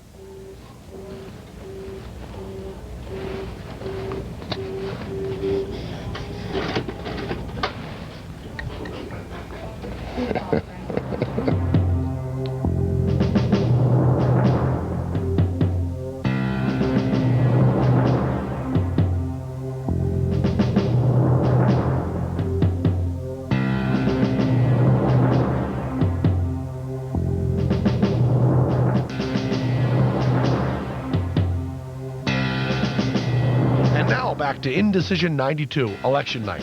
Here once again is Al Franken.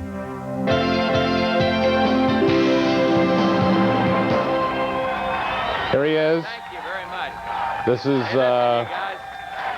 is what you wait for on these nights, the concession speech. George Bush, Thank you very much. Look, President of the United States. I'm sure this will be so much. a very conciliatory speech. Let's listen. Here's the way we see it, and the country should see it, that the people have spoken, and we respect the majesty of the democratic system. I just called Governor Clinton over in Little Rock and offered my congratulations. He did run a strong campaign. I wish him well in the White House, and I want the country to know that our entire administration will work closely with his team to ensure the smooth transition of power. There is important work to be done, and America must always come first. So we will get behind this new president and wish him well. And to all who voted for us, voted for me, here, especially here, but all across the country, thank you for your support. And we have fought the good fight, and we've kept the faith, and I believe I have upheld the honor of the presidency of the United States.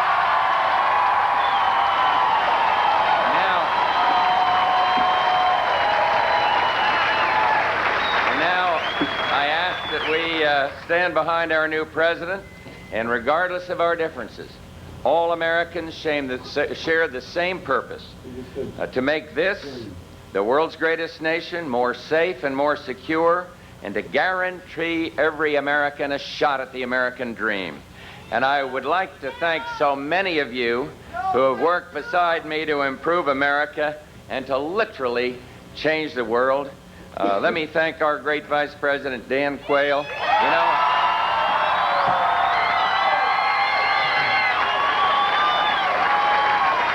big hand for in the face Dan of Quayle. a tremendous pounding, he stood for what he believes in, and he will always have my profound gratitude and certainly my respect. And I would like to salute so many that did special work. Rich Bond up at the RNC, Bob Teeter, who ran the campaign, Bob Mossbacher, our entire campaign team, and they've run a valiant effort in a very, very difficult year. And I also want to salute the members of the cabinet, all of whom have served this nation with honor, with integrity, and with great distinction. And I would like to single out two leaders who represent the ideals of the ideal in public service. Together they've helped lead the world through a period of unprecedented transition. I'm talking, of course, about my National Security Advisor, Brent Scowcroft, and Jim Baker, and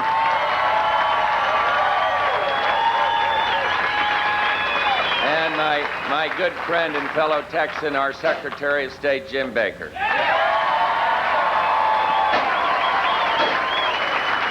Thanking Jim Baker for running a great I campaign. want to thank my entire family with a special emphasis on a woman named Barbara. Thanking Barbara Bush, a woman who he said if she had won, she may very well have won, but it was too late. She said that during the second debate.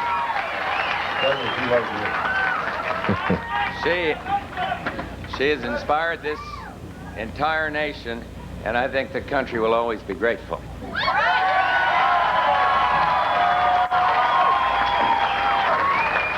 But tonight is really not a night for speeches, but I want to share a special message with the young people of America. I am you see, I remain absolutely convinced that we are a rising nation. We have been in an extraordinarily difficult period, but do not be deterred, kept away from public service by the smoke and fire of a campaign year or the ugliness of politics. As for me, I plan to I'm going to serve and try to find ways to help people, but I plan to get very active in the grandchild business and in finding ways to help others. but I urge you, the young people of this country, to participate in the political process. It needs your idealism, it needs your drive, it needs your conviction. And again, my thanks, my congratulations to Governor Clinton, to his running mate, Senator Gore, and my special thanks to each and every one of you, many of you who have been my side in every single political battle. May God bless the United States of America. Thank you very, very much. Thank you so much. Thank you.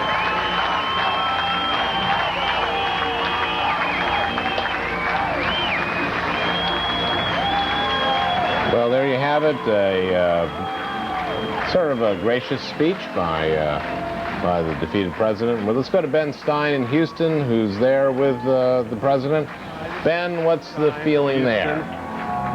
Ben. Hi, this is Ben Stein live from Houston, where President Bush has just conceded an overwhelming defeat by Governor Clinton. The evening, however, has not been a total loss because I have met Kelly Nolteen, who is in charge of selling the tickets for the wine, soft drinks, and cocktails at the that we all enjoyed tonight. Kelly, are you sad about this loss? Well, of course I'm sad. I wanted Bush to win, but as you can tell behind us, the spirit is still higher. Kelly, let me ask you a question. What kind of guys do you like to go out with? Do you like older guys ever? Yes. Because now I have a girlfriend named Trixie, and she looks a little like you, but do you ever like to go out with kind of like intellectual guys? Intellectual older guys, yes. Have you ever thought about maybe coming to Hollywood and maybe working in TV? Would it mean something if the guy was well connected in Hollywood? Oh yes, definitely, definitely. Do you have any advantage miles already accumulated? Or? No, I need to accumulate some though, huh? Well, I need to go out there. You're looking a little pale. Have you ever been to Malibu? Have you ever been on the set of a TV show? No. Well, it's been quite a night here tonight. God bless you, Governor Clinton. We're all going to pray for you. This country needs prayer. Thank you very much. Back to you at the studio in New York. Thank you, Ben. Ben Stein making full use of his assignment to be our correspondent in Houston, where the president has just conceded victory to Governor Bill Clinton, the president-elect. President Bush says he is going to go into the grandfather business, or the grandchildren business. Well, what is next for George Bush? And here with an expert analysis of what the future holds in store for the former president is the amazing Kreskin. Kreskin. Thanks, Al. You know, Mr. President, first of all, you don't have to be a mentalist or a thought reader to know how you feel right now, but I want you to rest assured that, you know, being fired has become as commonplace as being hired. There's really no need to feel ashamed. Sure, it's natural to be a little bit panicky, a little blue the first week or two without a paycheck, but, you know, with a little practice, and especially with a lot of positive thinking, you're going to find that you'll come to appreciate this period as a time of great potential for experimentation and growth. Remember, Mr. President, you're in transition. You're moving on, exploring other options. You're seeking new vistas. You know, the local branch of your public library is a veritable treasure trove of current career information. And while you're at it, you know what you might do? Dust off that resume. Update it with your most recent experience. Select a medium weight, good quality paper. I prefer eggshell white. And get to know the staff of the nearest copy shop equipped with a laser printer. George, I know Air Force One is no longer at your disposal, but I want to suggest that you've got to get started on a series of weekend getaways, just you and Mrs. Bush for one. Why not visit some presidential landmarks and decide whether you'll opt for a presidential museum or the library. Each has its advantages and its disadvantages. I got to be honest with you, I'm partial to the library myself. It seems less pretentious, less ostentatious. And here's your window of opportunity to spend real quality time with your children, your grandchildren, the dog, to fish, to pursue new hobbies, and finally curl up with the latest Tom Clancy techno thriller. And I assure you this, trust me, the days are going to fly. Now listen, As a thought reader, I know that in your mind that you know there may be moments when you and your family or your friends can't resist thinking that, to be blunt about it, you blew it. Don't give up in despair. And above all, don't blame yourself. A positive attitude, my God, it goes a long way in making a good first impression on potential employers. And don't underestimate the value of a firm handshake, a clear-eyed gaze, a good haircut. Don't be afraid to spend on this. And of course, well-shined, laced-up shoes. And remember, it takes more muscles to frown than it does to smile. Thank you, Kreskin. That was truly amazing. Now, with me is Joe Queenan, veteran journalist, who was with us for both the Democrat and Republican convention. I'm glad to have you back, Joe. Joe, it's great to be back. Joe is author of The Imperial Caddy, a book about Dan Quayle. Remaindered now. Excuse me? Remaindered now. Remaindered? Well, he's out of office now. This is the first election he's ever lost. He has a few months. Well, I don't. Are you going to be sorry to see Dan Quayle go? Yeah, I got all these remaindered bucks, and you know, there are laws against. Other people are in this situation. Other people have written books about the vice president, and there are Secret Service strictures, 8 years of protection. So it's not like you can just go out and confront the guy who's single-handedly sabotaged your career and ruined. So you're blaming him? Well, I could see where other people who've written books. My book is not just about Dan Quayle. My book is about the ramifications of the vice presidency. But I could see where other people who've just written books explicitly about Dan Quayle would be upset and would be, you know, considering punitive measures, threats, things like that. But they would be ill-advised to do that because, as I say, there's Secret Service protection. And he has it for 8 years?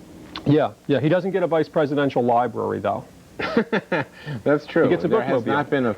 Now, he's been our laughing stock for these 4 years. 4 years. Yeah. Is Gore can't be our laughing stock? Well, I mean, this is a thing. You know, if I had gotten on earlier this evening, I could have still warned people about this. When you go into that booth, people should have been thinking about the fact that for 4 years, Quayle has served a very valuable psychotherapeutic function in giving us all a, you know, transcontinental chuckle every night. Who was our laughing stock before Quayle? Jimmy Carter.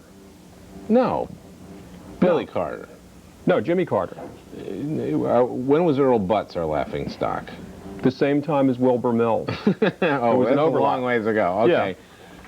Yeah. Now, you brought a clip with yeah, I have 3 clips here which are of old sitcoms which show that the political satire didn't just begin yesterday, and also that Ross Perot may have gotten several of the ideas for his campaign from old Sergeant Bilko episodes, old That Girl episodes, and also from an old episode of Car 54, Where Are You? 3 of my favorite shows. Yeah. Let's go to that.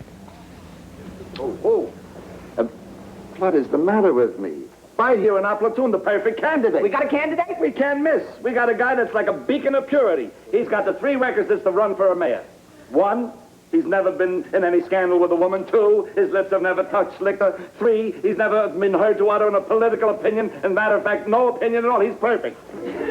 Now, that was Doberman? That was Doberman, exactly. Referring to. Yeah, and there's a couple of interesting things there. One is that the guy is a complete idiot who has never uttered a political opinion and who's never fooled around with women, unlike certain highly elected national figures, whose names we won't mention. And the other thing is, the Doberman thing is kind of interesting, because there was that whole Doberman thing with Perot and the dog. You know, the dog chasing the guys, the 5 guys who came over. That was a Doberman, I believe. So there's a kind of a leitmotif working here. Okay, now let's look at the next clip. By the way, these are all shows that are seen on Comedy Central. Right, and the second one is That Girl, and I think if you look at this clip, you'll see that Perot got some grooming ideas from Ted's. Like Perot in that. Yeah. Perot has all his teeth. He looked more like Wayne Gretzky or someone who had... Well, I think you're exaggerating. I think with the exception of the hat, I think that there was... No, really. Okay, let's take a look at the third one. This is from Car 54? Yeah, and this just shows that this is the kind of security, Secret Service security, that Bill Clinton can look forward to. Okay, let's look at this. men. You're all key personnel in this operation. That's why you're here. To impress you with the importance and signification of this assignment, here is Mr. Haywood Presnell of the State Department. Men, you have been carefully picked and screened for the most important of missions, the guarding of the President of the United States.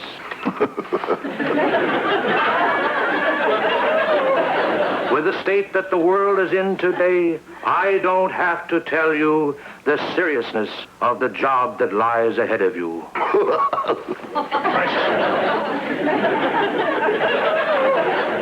In the delicately balanced state of the world today, I hesitate to even think of what could happen should anything go wrong.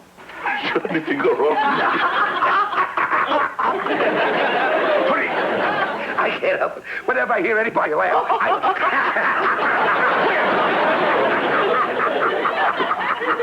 The fate of the president. The fate of the president?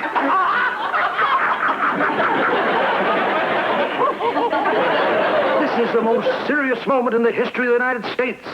Most serious moment in American history.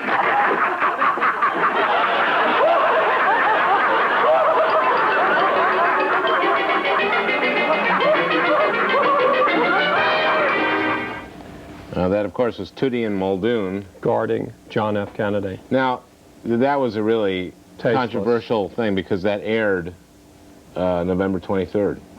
I wouldn't remember that. I don't go back as far as you do. But 1963. They had shot it way before the assassination, and then they forgot about it and aired it. It was really uncomfortable. And we're going to go to commercial, and we'll be back with Indecision 92. Bill Clinton is the president-elect.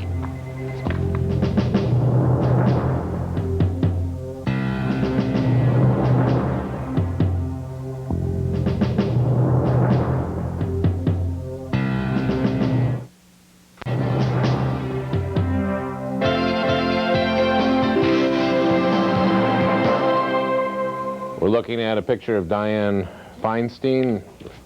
Maybe Harvey Fierstein can tell me exactly if that's Feinstein. Anyway, she is the Senate-elect. She is taking the 2-year seat, and Barbara Boxer will be taking the 6-year seat in California. California has elected tonight 2 women Democrat senators. Patty Murray, also. Projected winner in the state of Washington, another Democratic woman on the West Coast. The Senate is going to have, well, let's see, 2 from California, 1 from Washington, 2 women. We don't know about Lynn Yackel in California, but we do know Carol Moseley Braun in Illinois. Also 2 states, right, Roy? We have Mississippi and Alabama have gone for President Bush. So again, not so bad. Oh, we're going to go to Buck Henry for Good Nights in Little Rock. Buck. Okay, Al, it may be the year of the woman. It's certainly the year of the Arkansan. It's great to be here. It's great to be with you guys again. See you in, well, maybe in 4 years. I hope so, or hope sooner, Buck. Me too. Yeah. Well, have a good time tonight. It should be fun there. I'm going to try. Yeah, I think it will be. Okay. They're more than happy. But don't drink and drive. Thank you very much. Buck Henry, our correspondent in Little Rock. It doesn't seem to be as hopping there as one might think. They're all in the streets, Al. Oh, really? Streets are, yeah, there's a million plus people jammed around the courthouse. They're all going to long, loud parties. They're falling down. They're jumping up and down. They're dressed weirdly. They're overly thrilled. When is Clinton speaking? He must be speaking where and when? Clinton's supposed to go out in front of the courthouse and speak any minute, and then, of course, he'll be visiting these parties. He'll be in this place maybe within the hour. Great. Well, I hope be watching that. Thanks again, Buck. See you, Al. Okay, bye-bye. Okay, now, let's go to our tote board. It's... I think we're going to throw it to the, I don't think we can see that right now, but it's 362 to 73. At least that's what we have on the tote board. Is that right? 80 is the Republican total. 80 is actually the Republican total, according to Roy Blunt, who has been right on top of it. Roy is watching all the networks, so you're getting all the news here as fast as anyone else gets it. Now, in the studio now for roundtable discussion on political comedy are some of the original masters of the craft. Joining us are the cast of Catskills on Broadway, Malzy Lawrence, Dick Capri, Freddie Roman, and moderator Louise Duarte. Louise. Thank you so much, Al. Well, guys, we're here, and I guess it's President-elect Bill Clinton, a baby boomer in the White House. What do you think of that? Wish him well. I'm happy to hear it. Because I voted for Bill Clinton. You did, Dick. And it's the first time that I ever voted for anyone that made it. I voted for the old Elvis stamp. Which was my personal favorite. Yeah, and I can't believe that that I finally voted for someone that really won.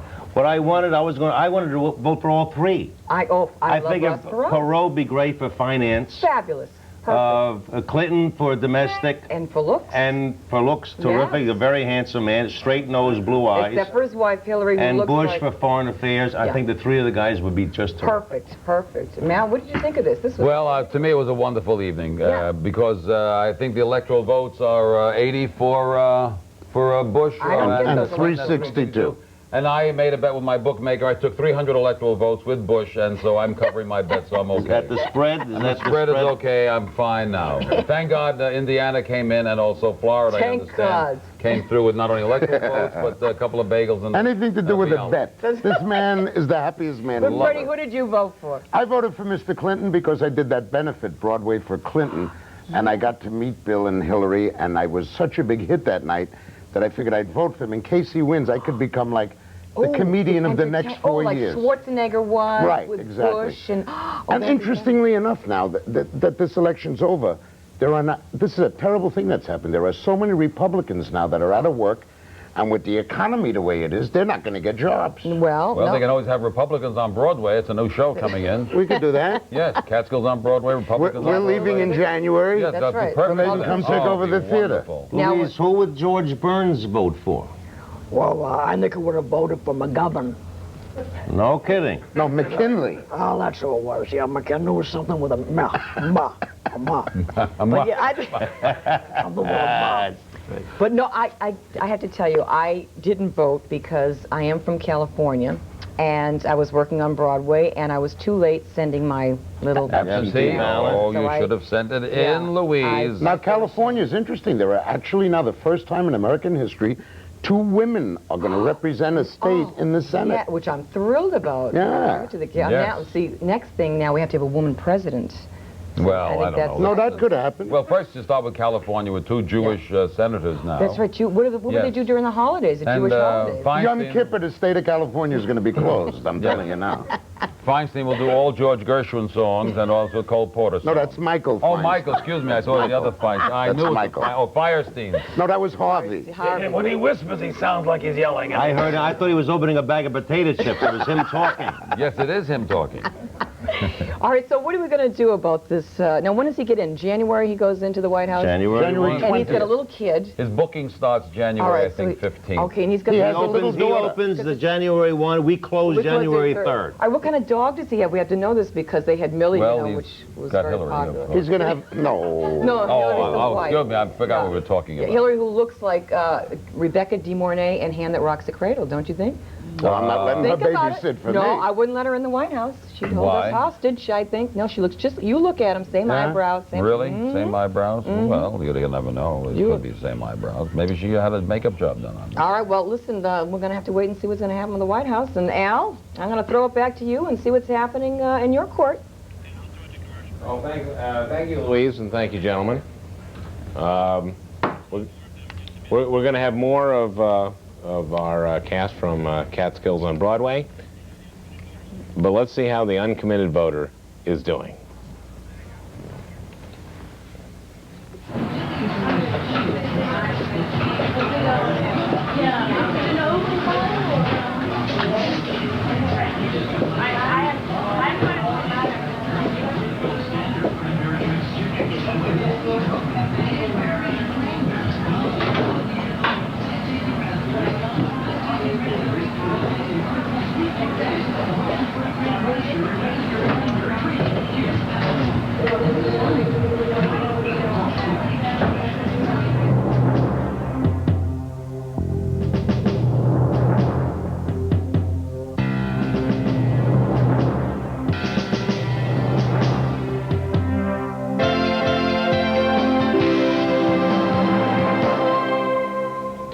Hi, we're back with Indecision 92. A few moments ago it was announced that Arlen Specter is the winner of the Senate seat in Pennsylvania, defeating Lynn Yackel.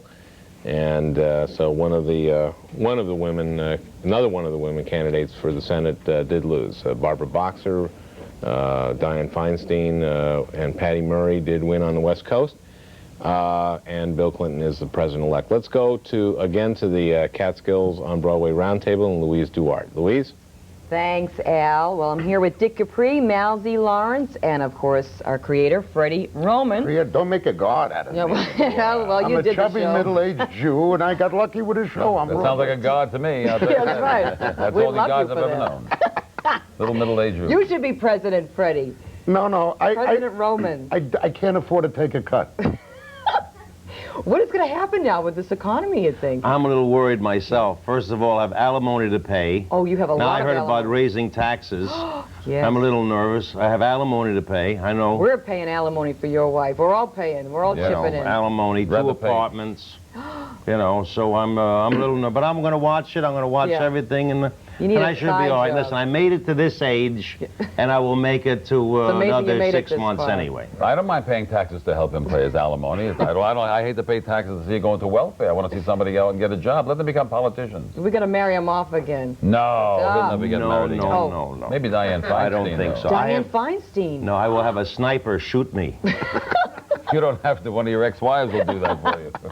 I only have 2, Mal. Only 2. That's 2 is right. not bad. In 3 weeks. Well, let's talk about the First Lady since we're talking about wives. I mean, what kind of First Lady do you think Hillary's going to be? I want to know what she's going to do to the White House. I want to know what she's going to wear for Inauguration Night. Where's Harvey? It's going to be a Bob Mackie. It's going to have spangles. And of course. Barbara Bush, you can leave her old clothes there for her. Leave those pearls now at she home. has the right to redecorate the White House. Yes, she does. Yeah. Remember Jackie Kennedy went in? She did the whole Sure. thing. And now it's going to be done in like Arkansas Provincial. Yeah, could be which very is, rustic. No, it's going to be very nice. It's like naughty catfish they're going to have all over the place.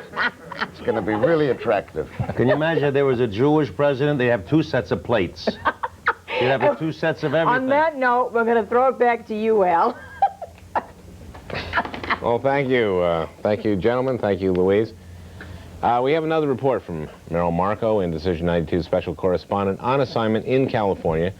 Meryl attempts to answer the question, just who are the candidates?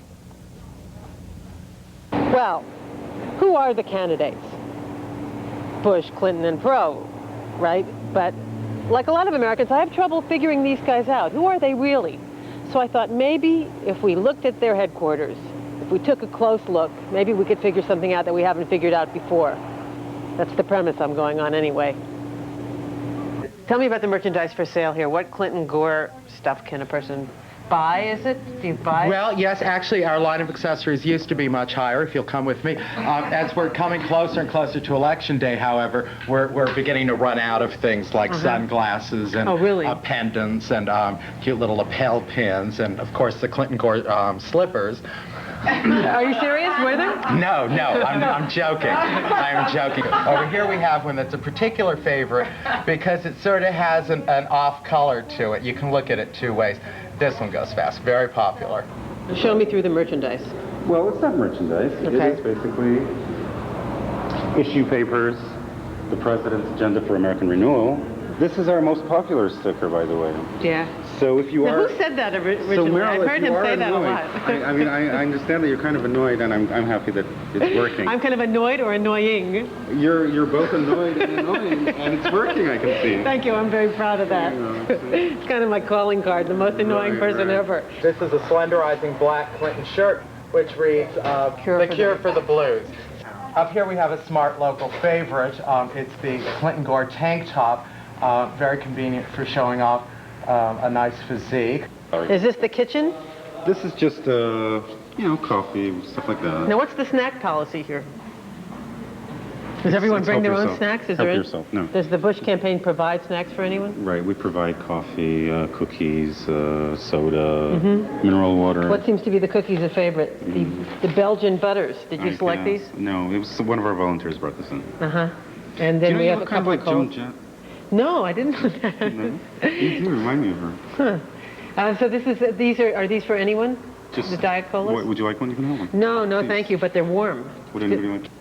Now, what's the policy on snacks at the Perot headquarters? Do people share snacks? Do they buy snacks for everybody? Basically, that's one thing that some people bring in something every now and share it, but we're pretty slim on snacks. Like these, you got the Jolly Madison Zingers. Are those for everyone? Sure. Everyone can have Zingers? Yep.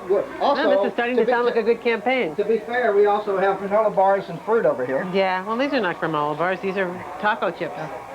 Masquerading as granola bars. So it says drinks are for everyone, I think. Yeah, so it's a very nice, that's the policy kind of. Yeah, drinks is kind of singular, as you can see. We always keep one lone 7-Up in here. This campaign is really being run with a lot of consideration for thirsty people. Yeah, particularly I'd like to say out of our office. Would you like to come? Yeah. Oh, a box of wine. What are you going to do with this? Oh, it's for election night. Right. Yeah. Nice box of wine. Open up the box of wine. Right. Yeah. Well, what have we learned? I think Clinton had the cutest headquarters, but Perot has the most cool stuff for sale and the best furniture. I don't know what that means exactly. Back to you, Al. Well, thank you, Meryl. Meryl Marco with our report from California. Joining us again, Joe Queenan, writer for every magazine but the New Yorker and The Atlantic. The Atlantic, okay. They won't have me. Okay, we were losing Quayle as a laughingstock vice president. What will Gore be like as a vice president? Will that be fun? No, it won't be any fun. None? No. None? And the president has to be, the vice president of the United States has to be a buffoon. Spiro Agnew understood that, and Quayle understood it, and Hubert Humphrey understood it, and Harry Truman understood it. But Gore will not be able to fill those shoes. Dan Quayle's shoes are huge shoes, and I'm going to quote from Earth and the Balance, Ecology and the Human Spirit, Senator Al Gore, to give you an idea of what kind of vice presidents who we have to look forward to. Okay, this ought to be interesting. Yes. In our frenzied destruction of the natural world and our apparent obsession with inauthentic substitutes for direct experience with real life, we are playing out a script passed on to us by our forebears. However, just as the unwritten rules in a dysfunctional family create and maintain a conspiracy of silence about the rules themselves, even as the family is driven towards successive crises, many of the unwritten rules of our dysfunctional civilization encourage silent acquiescence in our patterns of destructive behavior toward the natural world. Now, I am already pining for a mind is a terrible thing. It will not be the same. And we're going to go right now to the Moron perspective, Hank Fielding in Little Rock. Won't be the same. Al, you ever eat a big meal and it just sits with you? That's the theme resonating here in Little Rock. I had a steak earlier this evening and I just can't seem to shake it. You know, they say the blood rushes to your head after a big meal, and that's certainly holding true tonight. I'm as sleepy as a cat on a porch on a hot summer night. That's the Moron's perspective. Back to you, Al. Thank you, Hank, and thank you, Joe. Thank Joe you. Queenan, for joining us again. And we're going to go to commercial, and then we'll be back with Indecision 92, and I guess with Bill Clinton's speech, his victory speech. Coming soon.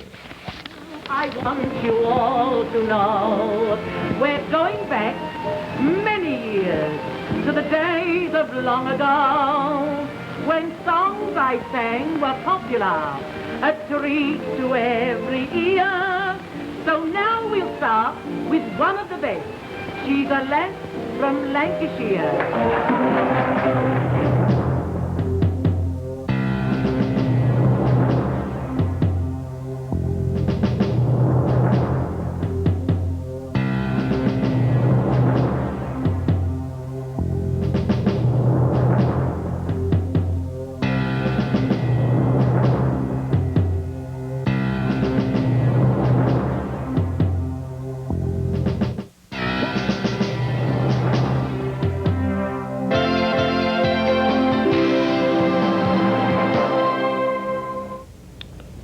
We're looking at evidently a ballot initiative in Washington, D.C. should the District of Columbia impose the death penalty has been defeated. So in Washington, D.C. there will be no death penalty.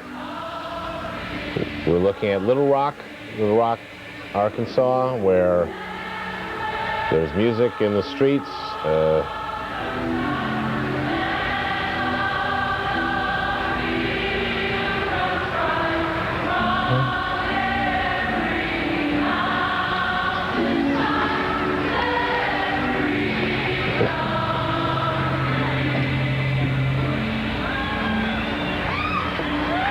Well, this is, I haven't seen a victory celebration like this, where it's outdoors and evidently on the steps of the Little Rock Courthouse or the Capitol building. I'm not sure. I think I heard courthouse before. So Bill Clinton will be hopefully arriving shortly to address his supporters, the governor of Arkansas. Almost 1 million people are in Little Rock to celebrate the victory of the man from Hope, Arkansas. 46-year-old Bill Clinton will be our next president. So far, our tally has him at 362 electoral votes, well in excess of the 270 needed to win. George Bush, with 80, that's pretty good for someone as unpopular as him. He did very, very well. Ross Perot, as of yet, still to win a state. We have a lot of Senate races. There's an interesting development in the New York Senate race. A number of, a couple of the networks have called it for D'Amato, but both CNN and CBS are refusing to call it yet. 51 to 49. 51% to 49%. Okay, with me, thank you, Roy. It's 51-49, and that race too close to call, at least for a couple of the networks. With us is Lawrence O'Donnell, senior staffer to Senator Moynihan, Pat Moynihan of New York, and it looks like we have another senator being re-elected here in New York. You know, that's what the secret internal polls showed yesterday in New York, was that D'Amato was going to win. So that's what I've come here tonight expecting. Now, when you, Lawrence, of course, was our correspondent in the Astrodome for a while. Mm-hmm. One of the many. One of the many. Right. And you talked to Al D'Amato there. I tricked him into an interview. Yeah. Yeah. And we did a tough job on him. I asked him all the tough questions. And I think it was one of the high points of the convention, don't you think? One of mine. Let's show that. Wasps down here. We have Senator D'Amato. What have you found down there on the floor that's amused you so far? Well, I have to tell you something. The enthusiasm of the young people is really something that's they're with it. Speaking of the young people, did you see the rapper we just had here? Yeah. The only Republican rapper. Did you like that song? Yeah. That was pretty good. Not bad. And I liked this country music, and that was that you was don't good. know anything about country music. Well, I enjoyed it. You can't stand it. Come on, you're a Sinatra guy? No. Oh, yeah. Yeah. Look, I mean, you got to be. Alphonse has got to be a Sinatra guy. What happened to Sinatra with Republicans? Remember when he was at every big Republican thing? Well, Why isn't he I here? think that was Ronald Reagan. Yeah. But Reagan was here, and you want to talk about just delivering one of the great talks given at any convention and putting things together. And he set the table. Now it's up to the president to deliver. He really did. I thought it was a fantastic speech. I thought Buchanan was fantastic. I thought last night was dead. So now this sets up the president for tomorrow. Kind of a duel of, who was going to look the best, etc. And it was trying to shoot holes into the Democratic platform and to Clinton himself, etc. But it doesn't mean anything because it's going to come down to the president and his delivery. And if he's able to convince people that what, and I thought, by the way, I'll digress, a lot of people say, well, why Reagan? He only said that George Bush is a good man. I can't think of anything more important than saying, hey, this is a good man. This is a decent person. And now... He was cleared of all ethics charges. He was the only senator in Houston wearing a T-shirt for the entire convention. He is a cute guy. He's an entertaining man.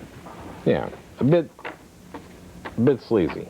No? He's a United States senator. You can't talk that way. No. In fact, you had asked me not to say anything while he was on. In Houston, I asked you not to say anything. Yeah. And you couldn't contain yourself. Well, I put on the Republican goatee and said, he has been cleared of all ethics charges. He has been. And he heard me. I understood over his headset. He heard you and completely ignored you. I understood. He was glad that I had said that. He didn't realize the irony. He might have. I admit to it. Okay, we have Clinton, a clip of Clinton raging. Well, the reason for this. Yeah, what is the reason? The reason for this is simply that is that people have been told that they can't vote for Perot because he's crazy, okay? And I would submit that it is very hard to find one of these guys who gets into the finals of these elections who is not crazy. Is this the Jesse Jackson one? This is the single most intemperate moment in the entire election campaign year. Okay, I want to see this again. It is your president. Let's go back down memory lane to the... Look, George, there's only one person can be hurt by this if he does it with everybody.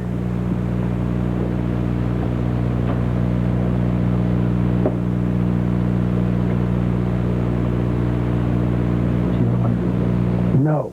I want him not to do it with anybody. And I want David Wilhelm to go to work on it right now. I mean, I want you to say, listen, I came to that guy's house at midnight. I have called him. I've done everything I could. For him to do this, for me to hear this on a television program, is an act of absolute dishonor. Everything. He was acting on the false belief that Jesse Jackson had. Even told the paranoid belief, as the New York Times would say about Ross Perot, that Jesse Jackson had endorsed Tom Harkin, and he had not. But there he was. Yo, we got a new state. Wyoming to Bush. Oh, good for Bush. Good for Bush. Here's another Bush state. 3 votes. It's 3 electoral votes, but it's still a big state. There we go. Wyoming for Bush. I'll even give him the Colorado border in blue. Mm-hmm. Well, now it's, look at that. Montana's too close to call. Oh, that's great. I didn't want to interrupt you. That's hilarious. Montana, too close to call. So Alan Simpson carried Wyoming for Bush. Yes. Now, you brought your ballot. I understand. Yeah, now, wait a minute. How is it that you brought your ballot? Well, because I voted absentee. Yeah. Which is the only way to do it. There's no waiting in lines, you know, there's no standing in the rain. But then why do you still have it? Didn't you send it in? Because I made a copy of it. Oh, I like to remember what I've done here. And also, it's a beautiful demonstration of what an anti-democratic process voting in the state of New York is. Camera over there? Can you see this thing? The thing you want to... There are a lot of things to look at here. There's some interesting symbols of the various parties. Every party, according to the law in New York State, has to have a symbol on the ballot. So, for example, the Right to Life Party, you'll see right here, their symbol, I don't know if you can get in that close. Their symbol is a very cute little fetus that is right there on your ballot. That is a little fetus. I don't know how cute it is, but the others are boring. They're, you know, Liberty Bells and Eagles and things like that. But this is a great proof of what's really going on in this election. Mm-hmm. There's 10 offices that you vote for here. 5 of them have the same person nominated for the Democratic candidate and the Republican candidate. Well, those are judges. Judges. Right. And one of them is I unopposed. That today. One of them is completely unopposed, the congressman here. And they tell you that you must participate in this. This is this, you know, get out the vote, you must vote. It's become, there's an aspect of religiosity about this 11th commandment, now that you must vote. Yeah. You know, are you saying something opposed to that? It can be largely a waste of your time when you go in there and half of the people you're voting for are sort of fraudulently stuck on there as both. You know how this happens, that the judges, look, the first judge you have to vote for, Angela Mazzarelli. She is the Democratic candidate. Now, Al, who's the Republican candidate? Angela Mazzarelli. Yeah. Now, how do you suppose that happens here? Well, I suppose that she is so good at what she does that both the Republican Party and the Democratic Party... You've never heard of her, right? I've never heard of her. I've never come up before No American has ever heard of her. Right? I've never come before Judge Mazzarelli. Yeah, no, it's a complete fraud. Where the parties get together, they make a deal, and they say, the Democrats control this in New York, and they say, we'll take 4 of these slots, and you Republicans can have 1 of them, and it's a complete fix. And this is the great democratic process you're invited into in the state of New York. And you have to understand, this is a senior staffer for a United States Senator. I'm not saying every vote you cast is always a waste. For example, Senator Moynihan comes up every 6 years, and I don't think there's any better use of a vote in this state than voting for him. Well, thank you, Lawrence. Lawrence O'Donnell, senior staffer to Senator Pat Moynihan. Now, I have to introduce our next guest. His name is Stuart Smalley, and Stuart has a book out called I'm Good Enough. Can we get tight in on this? I'm good enough, I'm smart enough, and doggone it, people like me. And I asked Stuart earlier how he feels about the prospect of President Bill Clinton. Let's look at that. Hello, I'm Stuart Smalley. They asked me to do tonight's rant, but I've decided not to do a rant because I used to live with a rageaholic, Dale, and Dale would go into these long rants, and the whole thing makes me uncomfortable. It gives me a dis-ease. So I've decided not to do a rant, but I will talk about politics, which is something I know very little about, actually. In fact, I guess the only two real politicians whom I've ever admired are Martin Luther King, although a woman in my Al-Anon group said he was a compulsive sex addict, and Mahatma Gandhi, whom a woman in my OA group said had an eating disorder. But that's, you know, okay, no one's perfect. Anyway, I am so glad what happened tonight happened because I just think Bill Clinton is great, and I think it's because I like him because he's an ACOA, an adult child of an alcoholic, which I am. My father is an active alcoholic, big stinking drunk. And at first this worried me about Clinton, you know, because I was thinking the Democrats keep nominating all these codependents like Michael Dukakis, who, let's face it, was in severe denial and very emotionally shut down. But then I heard Clinton talk on TV about growing up in a dysfunctional family and his feelings about all the craziness. And it just made me feel like he's in recovery, you know, the courage to change. And he told this beautiful story about when he was 16, and he confronted his father. He said, "Dad, don't you ever lay a hand on my mother again." And that was the last time that his father hit his mother. And I did a very similar thing when I was 20. I stood up to my father and I said, "Dad, if you're going to hit Mom again, you're going to have to come through me." And then my dad laughed in my face and then beat the crap out of me. He just hit me and hit me and hit me, and I don't know which was worse, the laughing or the hitting. I'm sorry. This is a mistake. I should never have talked about politics. I don't know anything about it. They're never going to invite me back on Comedy Central. I'm going to die homeless and penniless, and I'm 20 pounds overweight. No one will ever love me. I'm sorry. Can we stop? Oh, that was Stuart Smalley with tonight's rant. I should have introduced it as tonight's rant.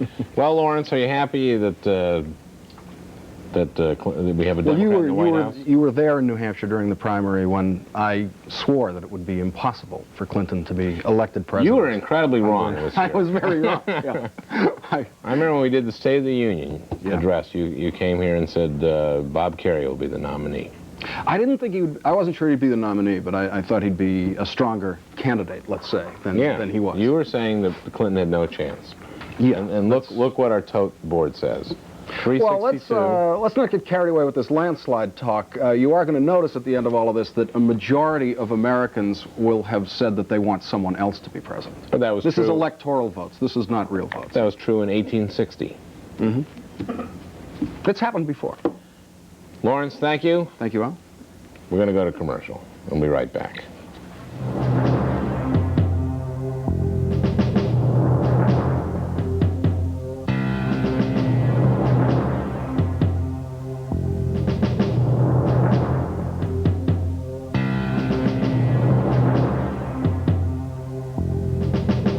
Again is Al Franken. There's Ken, our bodybuilder, with the electoral count. So far, 362 for President-elect Bill Clinton of Arkansas, and 83 for President George Bush. And Ken's biceps are so big that we could not read pros, which I believe was 0. Now, this is our feed from Little Rock. Appears to be some kind of choral group singing. People lighting candles, I think, to celebrate the victory of their governor. Youthful crowd viewing history. Now there's a popular vote count. There's a 5-point margin. Looks like the Perot did very well, 18%, the largest count by an independent since, I believe, Teddy Roosevelt, the Bull Moose Party. Is that right? That's right. Al. I'm sure Bill Clinton will be speaking. Will be coming through those doors and speaking. He maybe, you know, as a really dramatic gesture, he would like bust through the doors, like break them down.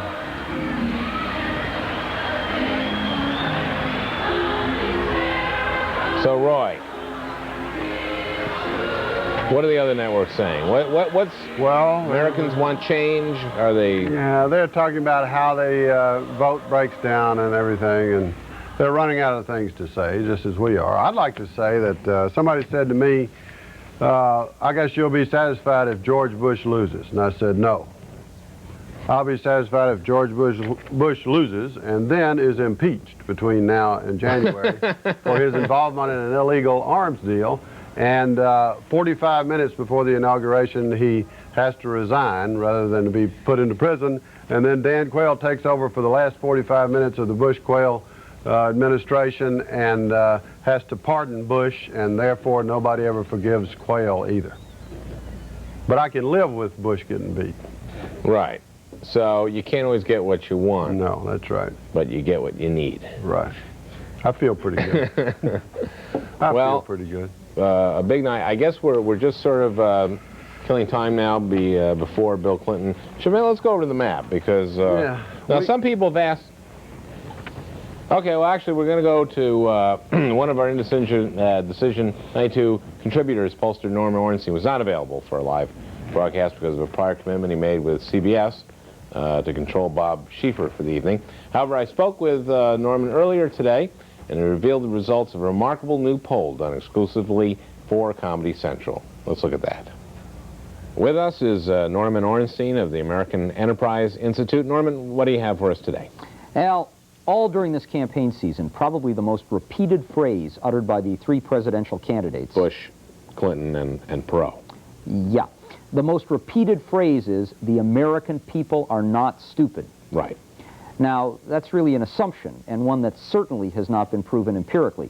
In fact, Al, all of us, anecdotally at least, know some people who are stupid. Yeah, I've met some. Exactly. Other pollsters have ignored this variable. We at the Comedy Central Mentos poll think that stupidity may play a much larger role in presidential campaigns than anyone has ever imagined. Well, how do you measure stupidity? That's the key here. That's why you hire people like me. You can't just ask a simple question like, are you stupid? Why not? Well, we found that to be a spurious measure of stupidity. You see, many people who are actually intelligent consider themselves stupid because of low self-esteem. To a much greater degree, many even extremely stupid people consider themselves to be smart. Wow. Yes. Okay, but how do you measure stupidity? I mean, how do you come up with an actual number? We pre-tested a number of measures, Al, until we could find a screening process that had statistical validity. Like the kind of thing that the Gallup poll does to determine likely voters? Yes, sort of, but much less crude. Now, the first question was, hi, how are you? 35% said fine, 22% said okay, 7% were unwell in some way or another, and 36% said they don't know how they feel. Now, we speculated that the don't knows were stupid, but when we explored further, we discovered that this was really a reflection less of stupidity and more of emotional ambivalence. For example, one of the respondents who said he didn't know how he felt was Zbigniew Brzezinski. And he's very smart. Exactly. I think this had more to do with his reaction to the end of the Cold War. Okay, so what did you ask next? Well, this is interesting. Our next question was, what day is it? And as you can see, it was pretty even. 16% said Monday, 14% said Tuesday, and so on. Right, well, what day was it when you called? Actually, Al, this was a tracking poll. This was a rolling sample. We asked a question of a group of respondents every day. As it turned out, we were the stupid ones here. These results mean nothing. They're of no help to anyone. It was a total waste of time. I guess that just shows you that even the experts can be stupid. Yeah, and you should see what a tracking poll costs. Mentos is going to be pissed. Well, did you finally make some progress? Yes, Al. Social science, after all, is a process of trial and error. Right. We found a couple of questions that were a reliable screen to divide the population along a continuum of stupidity. The first question was a factual question. We made it multiple choice. We asked the respondents, how many U.S. senators are there? 67% said 100. 15% said around 1,000. And 18% said millions and millions. Now, the correct answer is 100. Yes, Al, you were in the top 67%. Now, we decided that the 15% who said around 1,000 were at least in the ballpark. But those who answered millions and millions had to be stupid. So, 18% of the voting age population turns out to be really stupid. That high? Yeah. Now, when you consider that every poll in the final month of the campaign has shown the margin between Clinton and Bush to be between 1 and 10 points, you can see that the really stupid could turn out to be the crucial swing vote. So has anyone been courting these people? Well, this is where our business gets really tricky. When politicians get out there and attack their opponents or make appeals on issues, they assume a certain level of intelligence among voters. But it turns out that it's much more complicated than that. How so? Take an example. George Bush, for the last 2 weeks, has been regularly attacking Al Gore on his environmental positions, calling him the ozone man. We asked our sample, what does George Bush mean when he calls... Well, we're going to cut out of our piece with Norman before the punchline because we don't want to miss this. This is history. This is Bill Clinton in Arkansas. Let's go to that.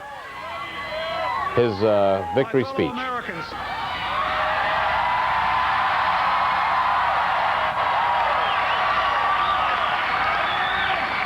On this day, with high hopes and brave hearts, in massive numbers, the American people have voted to make a new beginning.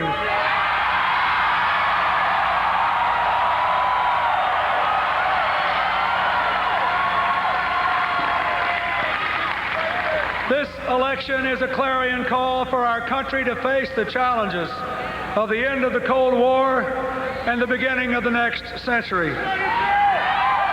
To restore growth to our country and opportunity to our people. To empower our own people so that they can take more responsibility for their own lives. To face problems too long ignored, from AIDS to the environment, to the conversion of our economy from a defense to a domestic economic giant.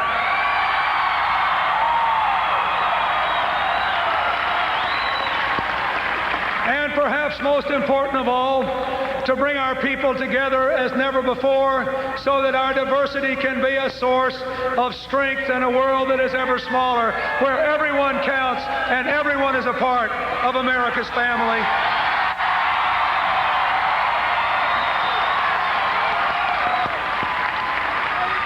I want to begin this night by thanking my family, my wife, without whom I would not be here tonight.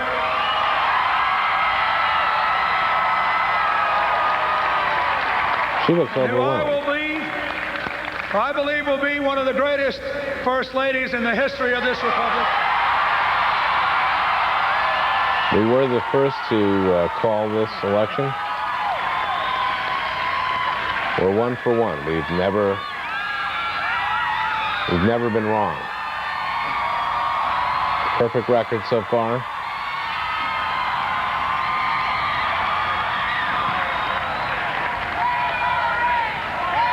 And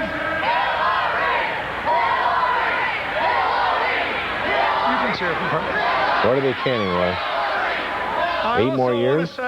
Hillary. A special word of thanks.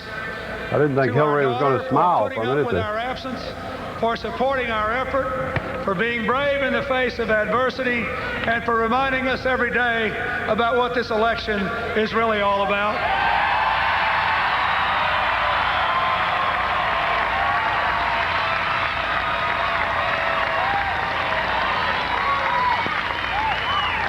thank my mother, my brother, my stepfather, my mother-in-law and father-in-law, my brothers-in-law, and my sister-in-law who carried this campaign across this country and stuck up for me when others were trying to put it down. I love them and I thank them.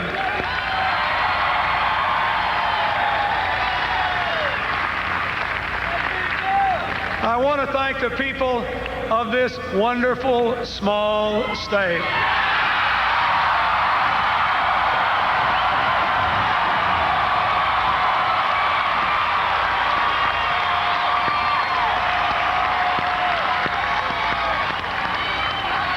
Time after time, when this campaign was about to be counted out, the Arkansas travelers exploded out of this state around the country to tell people the truth about what we had done here together, how we had pulled together, what we believed in, and what we could do as a nation.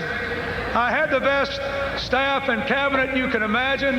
They kept this state together, and even when we weren't here, we continued to lead the country in job growth, in keeping taxes and spending down, and in pulling the people of Arkansas together to show what we could do if the nation pulled together and moved forward too.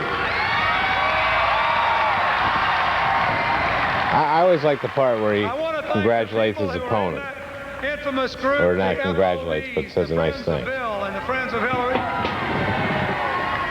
No person who ever sought this office was more aided by the friends of a lifetime, and I will never forget you. I want to thank the people in the new Democratic Party, headed by our chairman, Ron Brown, the new members of Congress, the new blood, the new direction that we are giving. And finally, I want to thank the members of my brilliant, aggressive, unconventional, but always winning campaign staff. They were unbelievable. Sounds like a lot of them. Is that Carville in the middle there, that bald guy? Yeah. Yep. They're happy tonight. Didn't thank me. Huh? Didn't thank me. No, me either, but that's all right. I thought I want to say, we helped. if I might, a special word of thanks to two Our people state voted for him. who lost their lives in the course of this campaign, without whom we might not be here tonight. Our friends Paul Tully and Vic Razor, our prayers are with them. They're looking down on us tonight, and they're awful happy. Believes in the afterlife. Not very long ago, I received a telephone call from President Bush. It was a generous and forthcoming telephone call of real congratulations and an offer to work with me in keeping our democracy running in an effective and important transition. I want all of you to join with me tonight in expressing our gratitude to President Bush for his lifetime of public service, for the effort he made from the time he was a young soldier in World War II, to helping to bring about an end to the Cold War, to our victory in the Gulf War, to the grace with which he conceded the results of this election tonight in the finest American tradition. Let's give Mr. Bush and his family a hand. Well, there you have. That's the part. I always like it. I like good sportsmanship. A big-hearted country. Yeah. I heard tonight Mr. Perot's remarks and his offer to work with us. Good sportsmanship, by the way, is very important here at Comedy Central. You know, perhaps the most important I think that you we could maybe understand just here in the heartland of say Arkansas something like, is the need to reform the political bozos, system, huh? to Or reduce something like the that. influence of special interests, Then he could go and on. give more influence I'd like to hear him gloat to the kind of people that are in this crowd tonight, for the tens of thousands, and I will work with him to do that. Kipper and a And finally, pink let me say how profoundly indebted I am tonight, beyond the folks at home, beyond the wonderful people who worked in this administration, the Lieutenant Governor and others to keep our government going, beyond all the others, I have to say a special word of thanks to my magnificent running mate, Senator Al Gore, and his family. Well, his voice sounds pretty strong. Yeah, he's got it back now. Maybe that was his ploy. He's something of a night owl, and voice gets stronger as the night goes on. He will probably be up late tonight. Speaking of night owls, George Bush said that if Clinton and Gore were elected, we would all be up to our neck in owls. Hasn't happened. Well, not yet. Well, I like owls. I want to tell you that but you wouldn't want to be up to your neck. Hillary and I have become friends. I admire them for what they stand for.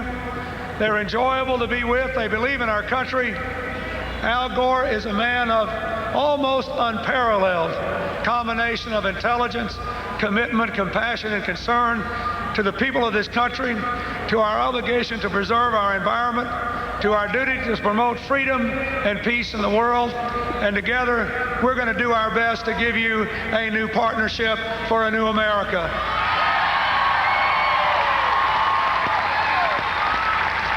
No surprise, very kind words for the Vice President-elect. Al's children, his brother-in-law, and his wonderful parents. They made about as many votes in some states as we did.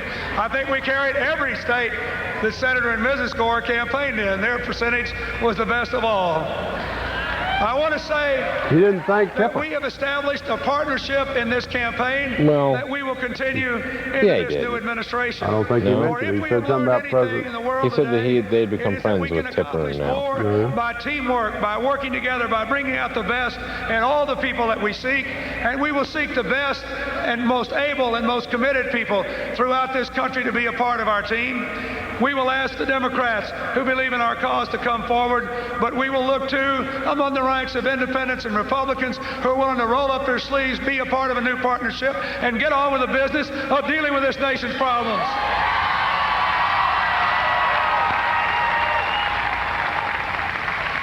I remind you again tonight, my fellow Americans, that this victory was more than a victory of party. It was a victory for the people who work hard and play by the rules.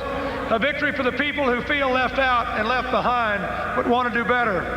A victory for the people who are ready to compete and win in the global economy. Bush just got South Dakota. That offers a handout, not a handout. That is what we offer, and that is what tomorrow we will begin to work to provide to all of you.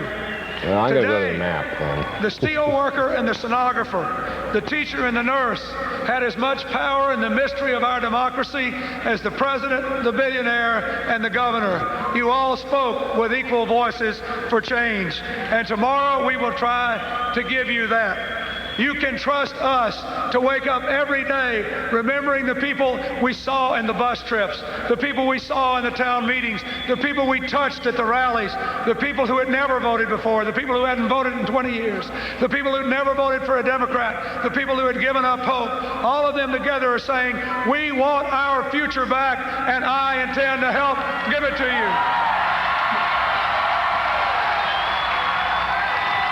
South Dakota. Actually, North Dakota has been called, too. North Dakota's been called, too. This is, Bush could have a corridor. That's right. This was a remarkable coalition if Texas goes his way. Many of you had to put aside this or that personal ambition to be a part of a broad, deep commitment to change this country. I ask you to keep that commitment as we move from election to governing. We need more than ever, for those of you who said, let's put the public interest over personal interest, to keep it right there for 4 years so we can turn this country around.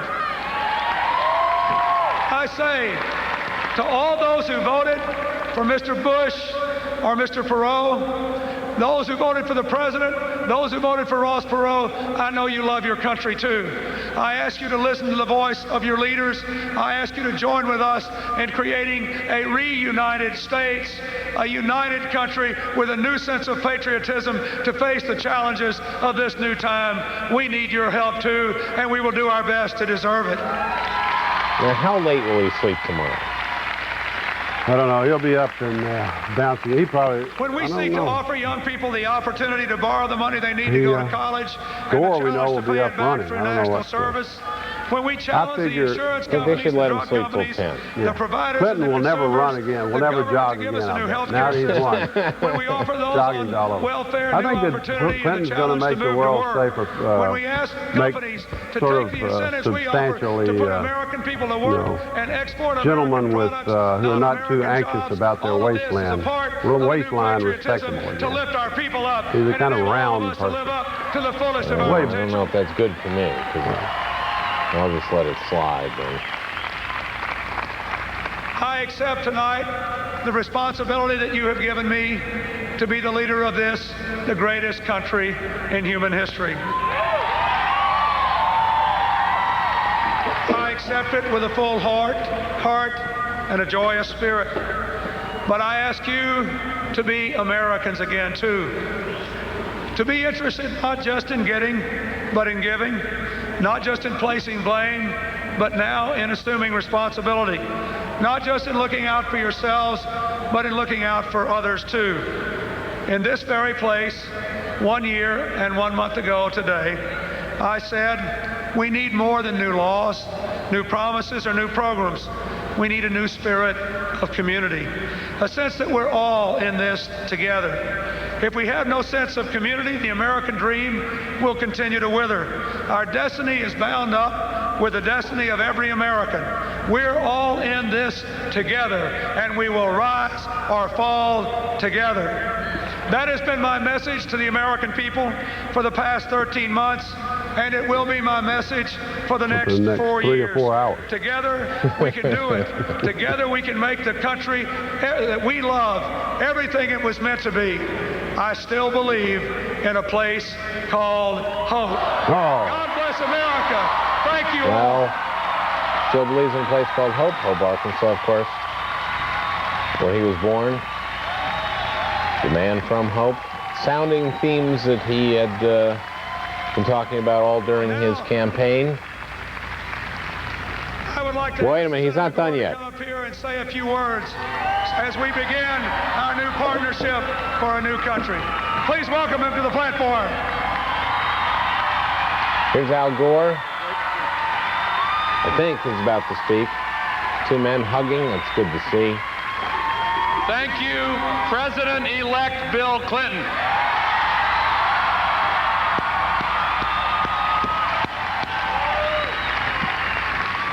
For Tipper and me and our 4 children, this has been an extraordinary journey. I want to, first of all, thank Bill and Hillary and Chelsea, knowing of all the sacrifices they have made and the hardships they have endured. And I would like to thank the person who is most important in my life, Tipper Gore.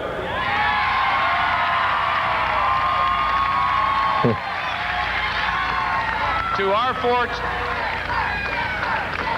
our four children, Corinna, Kristen, Sarah, and Albert, to my parents, Albert and Pauline What if he forgot a kid? Wouldn't that be bad? My brother-in-law, Frank Hunger, I can never Jim Folsom did that on television one time. He introduced his family, and he had been drinking. Governor, running for governor of Alabama, and he turned to his children and blanked out on them. when the strength and promise It's embarrassing. He didn't get elected. has revealed itself. My kids' names are Joe and Thomason. Of a new day. None of this could have You've been got that written down in the back. I do. without the people of the state of Tennessee, and I want to thank them. My from wife's the bottom name of my is... heart. Oh, man.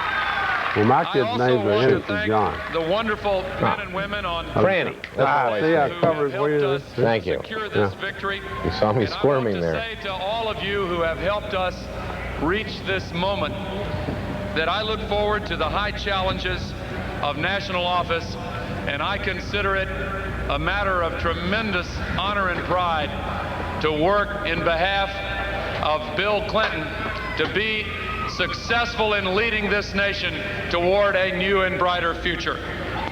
Bill Clinton spoke sensibly and honestly to the American people. As the attacks against him became more and more desperate, he remained calm.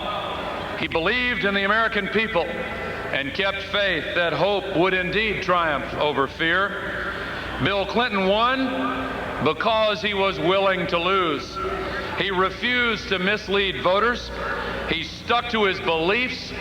He asked for your vote by challenging you to make America better. Where I come from, we have a name for that. It's called character.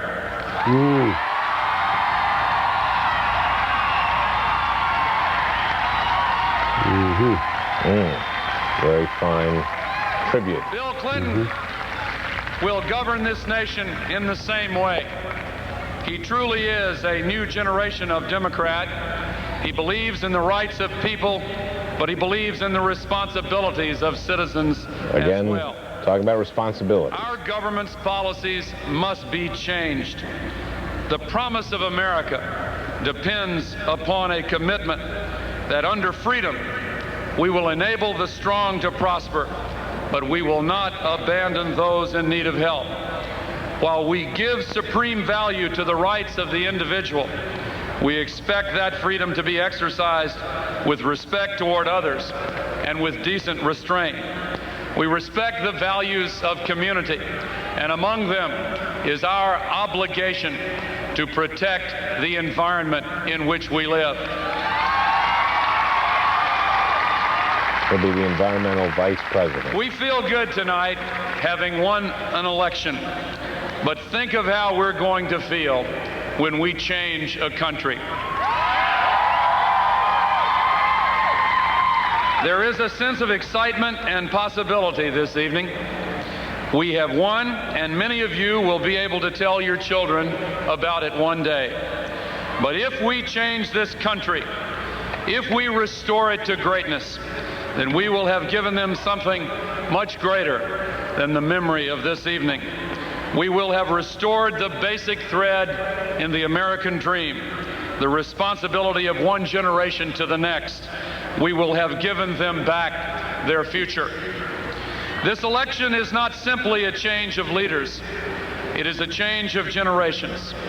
For the first time, the executive office will be occupied by leaders born after World War II. I don't want to overstate the dimensions of this difference.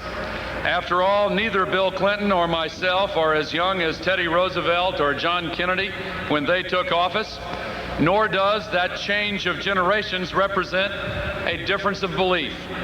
We share, as did our predecessors, an unyielding commitment to the principles on which this country was established over 2 centuries ago. So far, But we neither will of the bring Democrats a has different perspective messed and a up his renewal syntax of at all. energy. We are Whereas the Bush, children in of his modern concession America, speech, close said to its all desires Americans and to its shame. difficulties, And then he called charged himself with Share the super share the optimism, same. which I so noticed often that. characterizes Maybe he just a kicked younger into generation attack of mode there leaders. just for a moment. No, I think Only it's the optimist, easier to give a only speech when those you've who won. believe Yeah. that constructive True. change is within our powers can hope to achieve it, and we intend to It's accomplish also easier to that give a speech achievement. when your Although this mind is is not the first time we have not witnessed addled. the elevation of a new generation of leaders, it is the first time that both candidates have come from the South.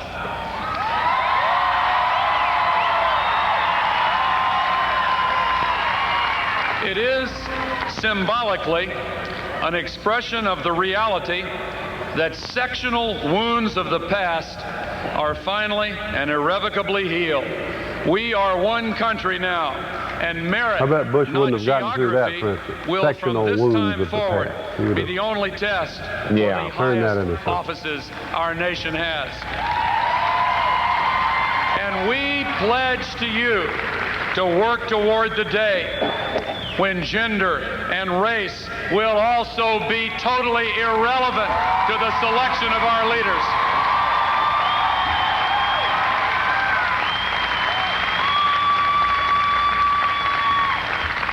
The deeper meaning of this election 5 of the 11 women our commitment senatorial candidates end the lost. divisions I mean, only 5 in our won, 6 nation. lost. Those who helped us Well, to that's- win this victory represented A lot of them an running against astonishing incumbents, the ones that diversity lost, of right? interests and opinions. They were willing to put aside those differences in pursuit of a common cause. Let us now bring the same spirit of accommodation which won this election to the far harder task of governing this nation. We all have a common stake in national growth, in justice, and in the strengthening of freedom. Surely, if we could bridge our differences for the sake of an election, we can put them aside on behalf of a far greater cause, the future of the American nation. The election is a mandate for change. It is good to remember that this election also affirms certain fundamental things about our lives together as Americans. We are still participants in a great experiment. The sovereignty of the people to rule themselves, the power to create and to destroy governments of persons elected from among them, and the idea that governments exist in order that citizens may exercise their inherent rights to life, liberty, and the pursuit of happiness. These are still the most radical political ideas ever expressed in the history of nations. And this year, it was, after all, the American people who forced the debate to stay on the issues when others would wander. This year, it was you, the people, who disciplined our politics, our politicians, and everyone else to focus on the things that matter to you. And you have given us a great opportunity to help America move forward, to end the distress of the present, to renew this nation's voyage toward ever-enlarging opportunity. Well, a subtle dig is better than no dig at all. But that's the journey we will attempt. Not just I like a nice, Governor broad, Clinton vulgar and I, dig. but all Why of not? those who supported us, and those multitudes who may have voted for our opponents, but who share our belief in America's great possibilities. And so What to kind all of of you, I say, ex-president is Bush going to be? He's not going to be driving nails like we're about Carter. to embark on a new journey together, No, and it's time for us to go. Was that his supposed one? I think Bush on a continuum of ex-presidents will be, he probably won't sit on a lot of corporate boards like Jerry Ford. Well, there again, that's it. There they go. They're gonna hold their hold hands up. Dance. And this is.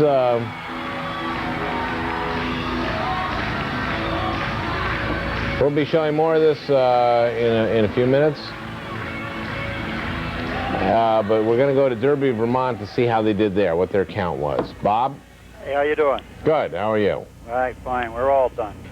What was the count? All right. Bush 812, Clinton 704, and Perot 560. So even though Vermont went for Clinton, Derby went for Bush. We knew that all along. You did? Oh, sure we did. But closer than usual. Right? Yeah, we stayed in the Republican side.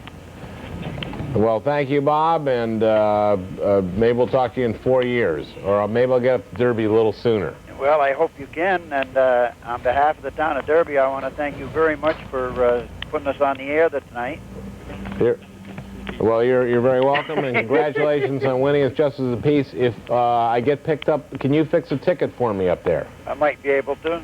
Okay, well... if you want to get married, I can do that. I'm already married, but 4 years, who knows? Thank you, Bob. Well, thank you very much. Good night now. Okay, we're gonna go to commercial, and then we'll come back to the celebration in Little Rock, I think. But first, we're going to check in once again to our undecided voter, see how he's doing.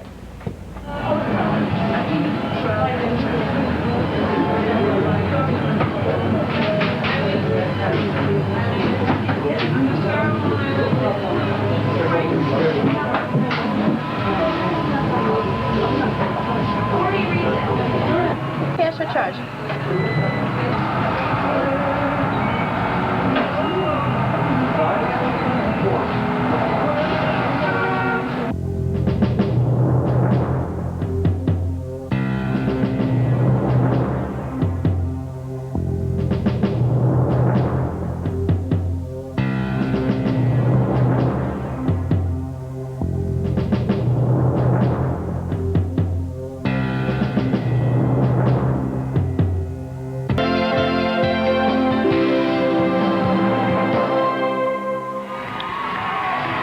All right, we're live looking at the celebration in Little Rock.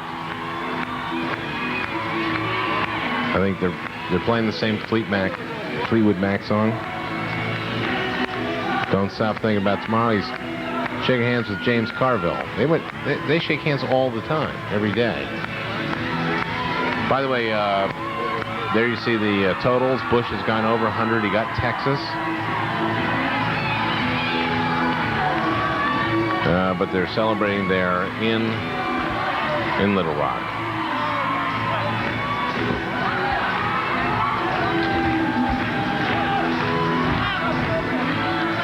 Well, there you saw them.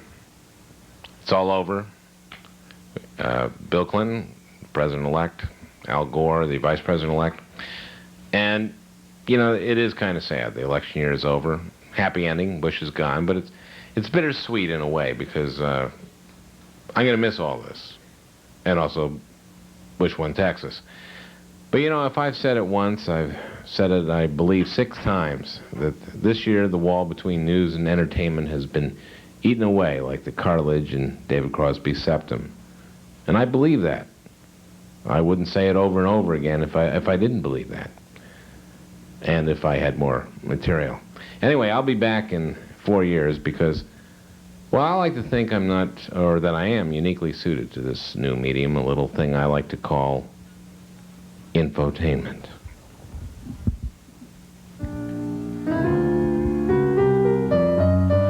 When George Perot says the deficit's high, when George Bush calls Gore ozone guy, when Clinton says he's no commie spy, that's infotainment. Clinton was first on MTV's Choose or Lose. Perot's infomercials got real great reviews. Bush joins Larry King just to schmooze with Ben Stein's nasal droning and Derby's telephoning. And now it's time to say goodbye. See you in 4. For Quayle's first try, I'll miss you and him. There's a tear in my eye. The news is a show. The show is the news, that's infotainment. Good night.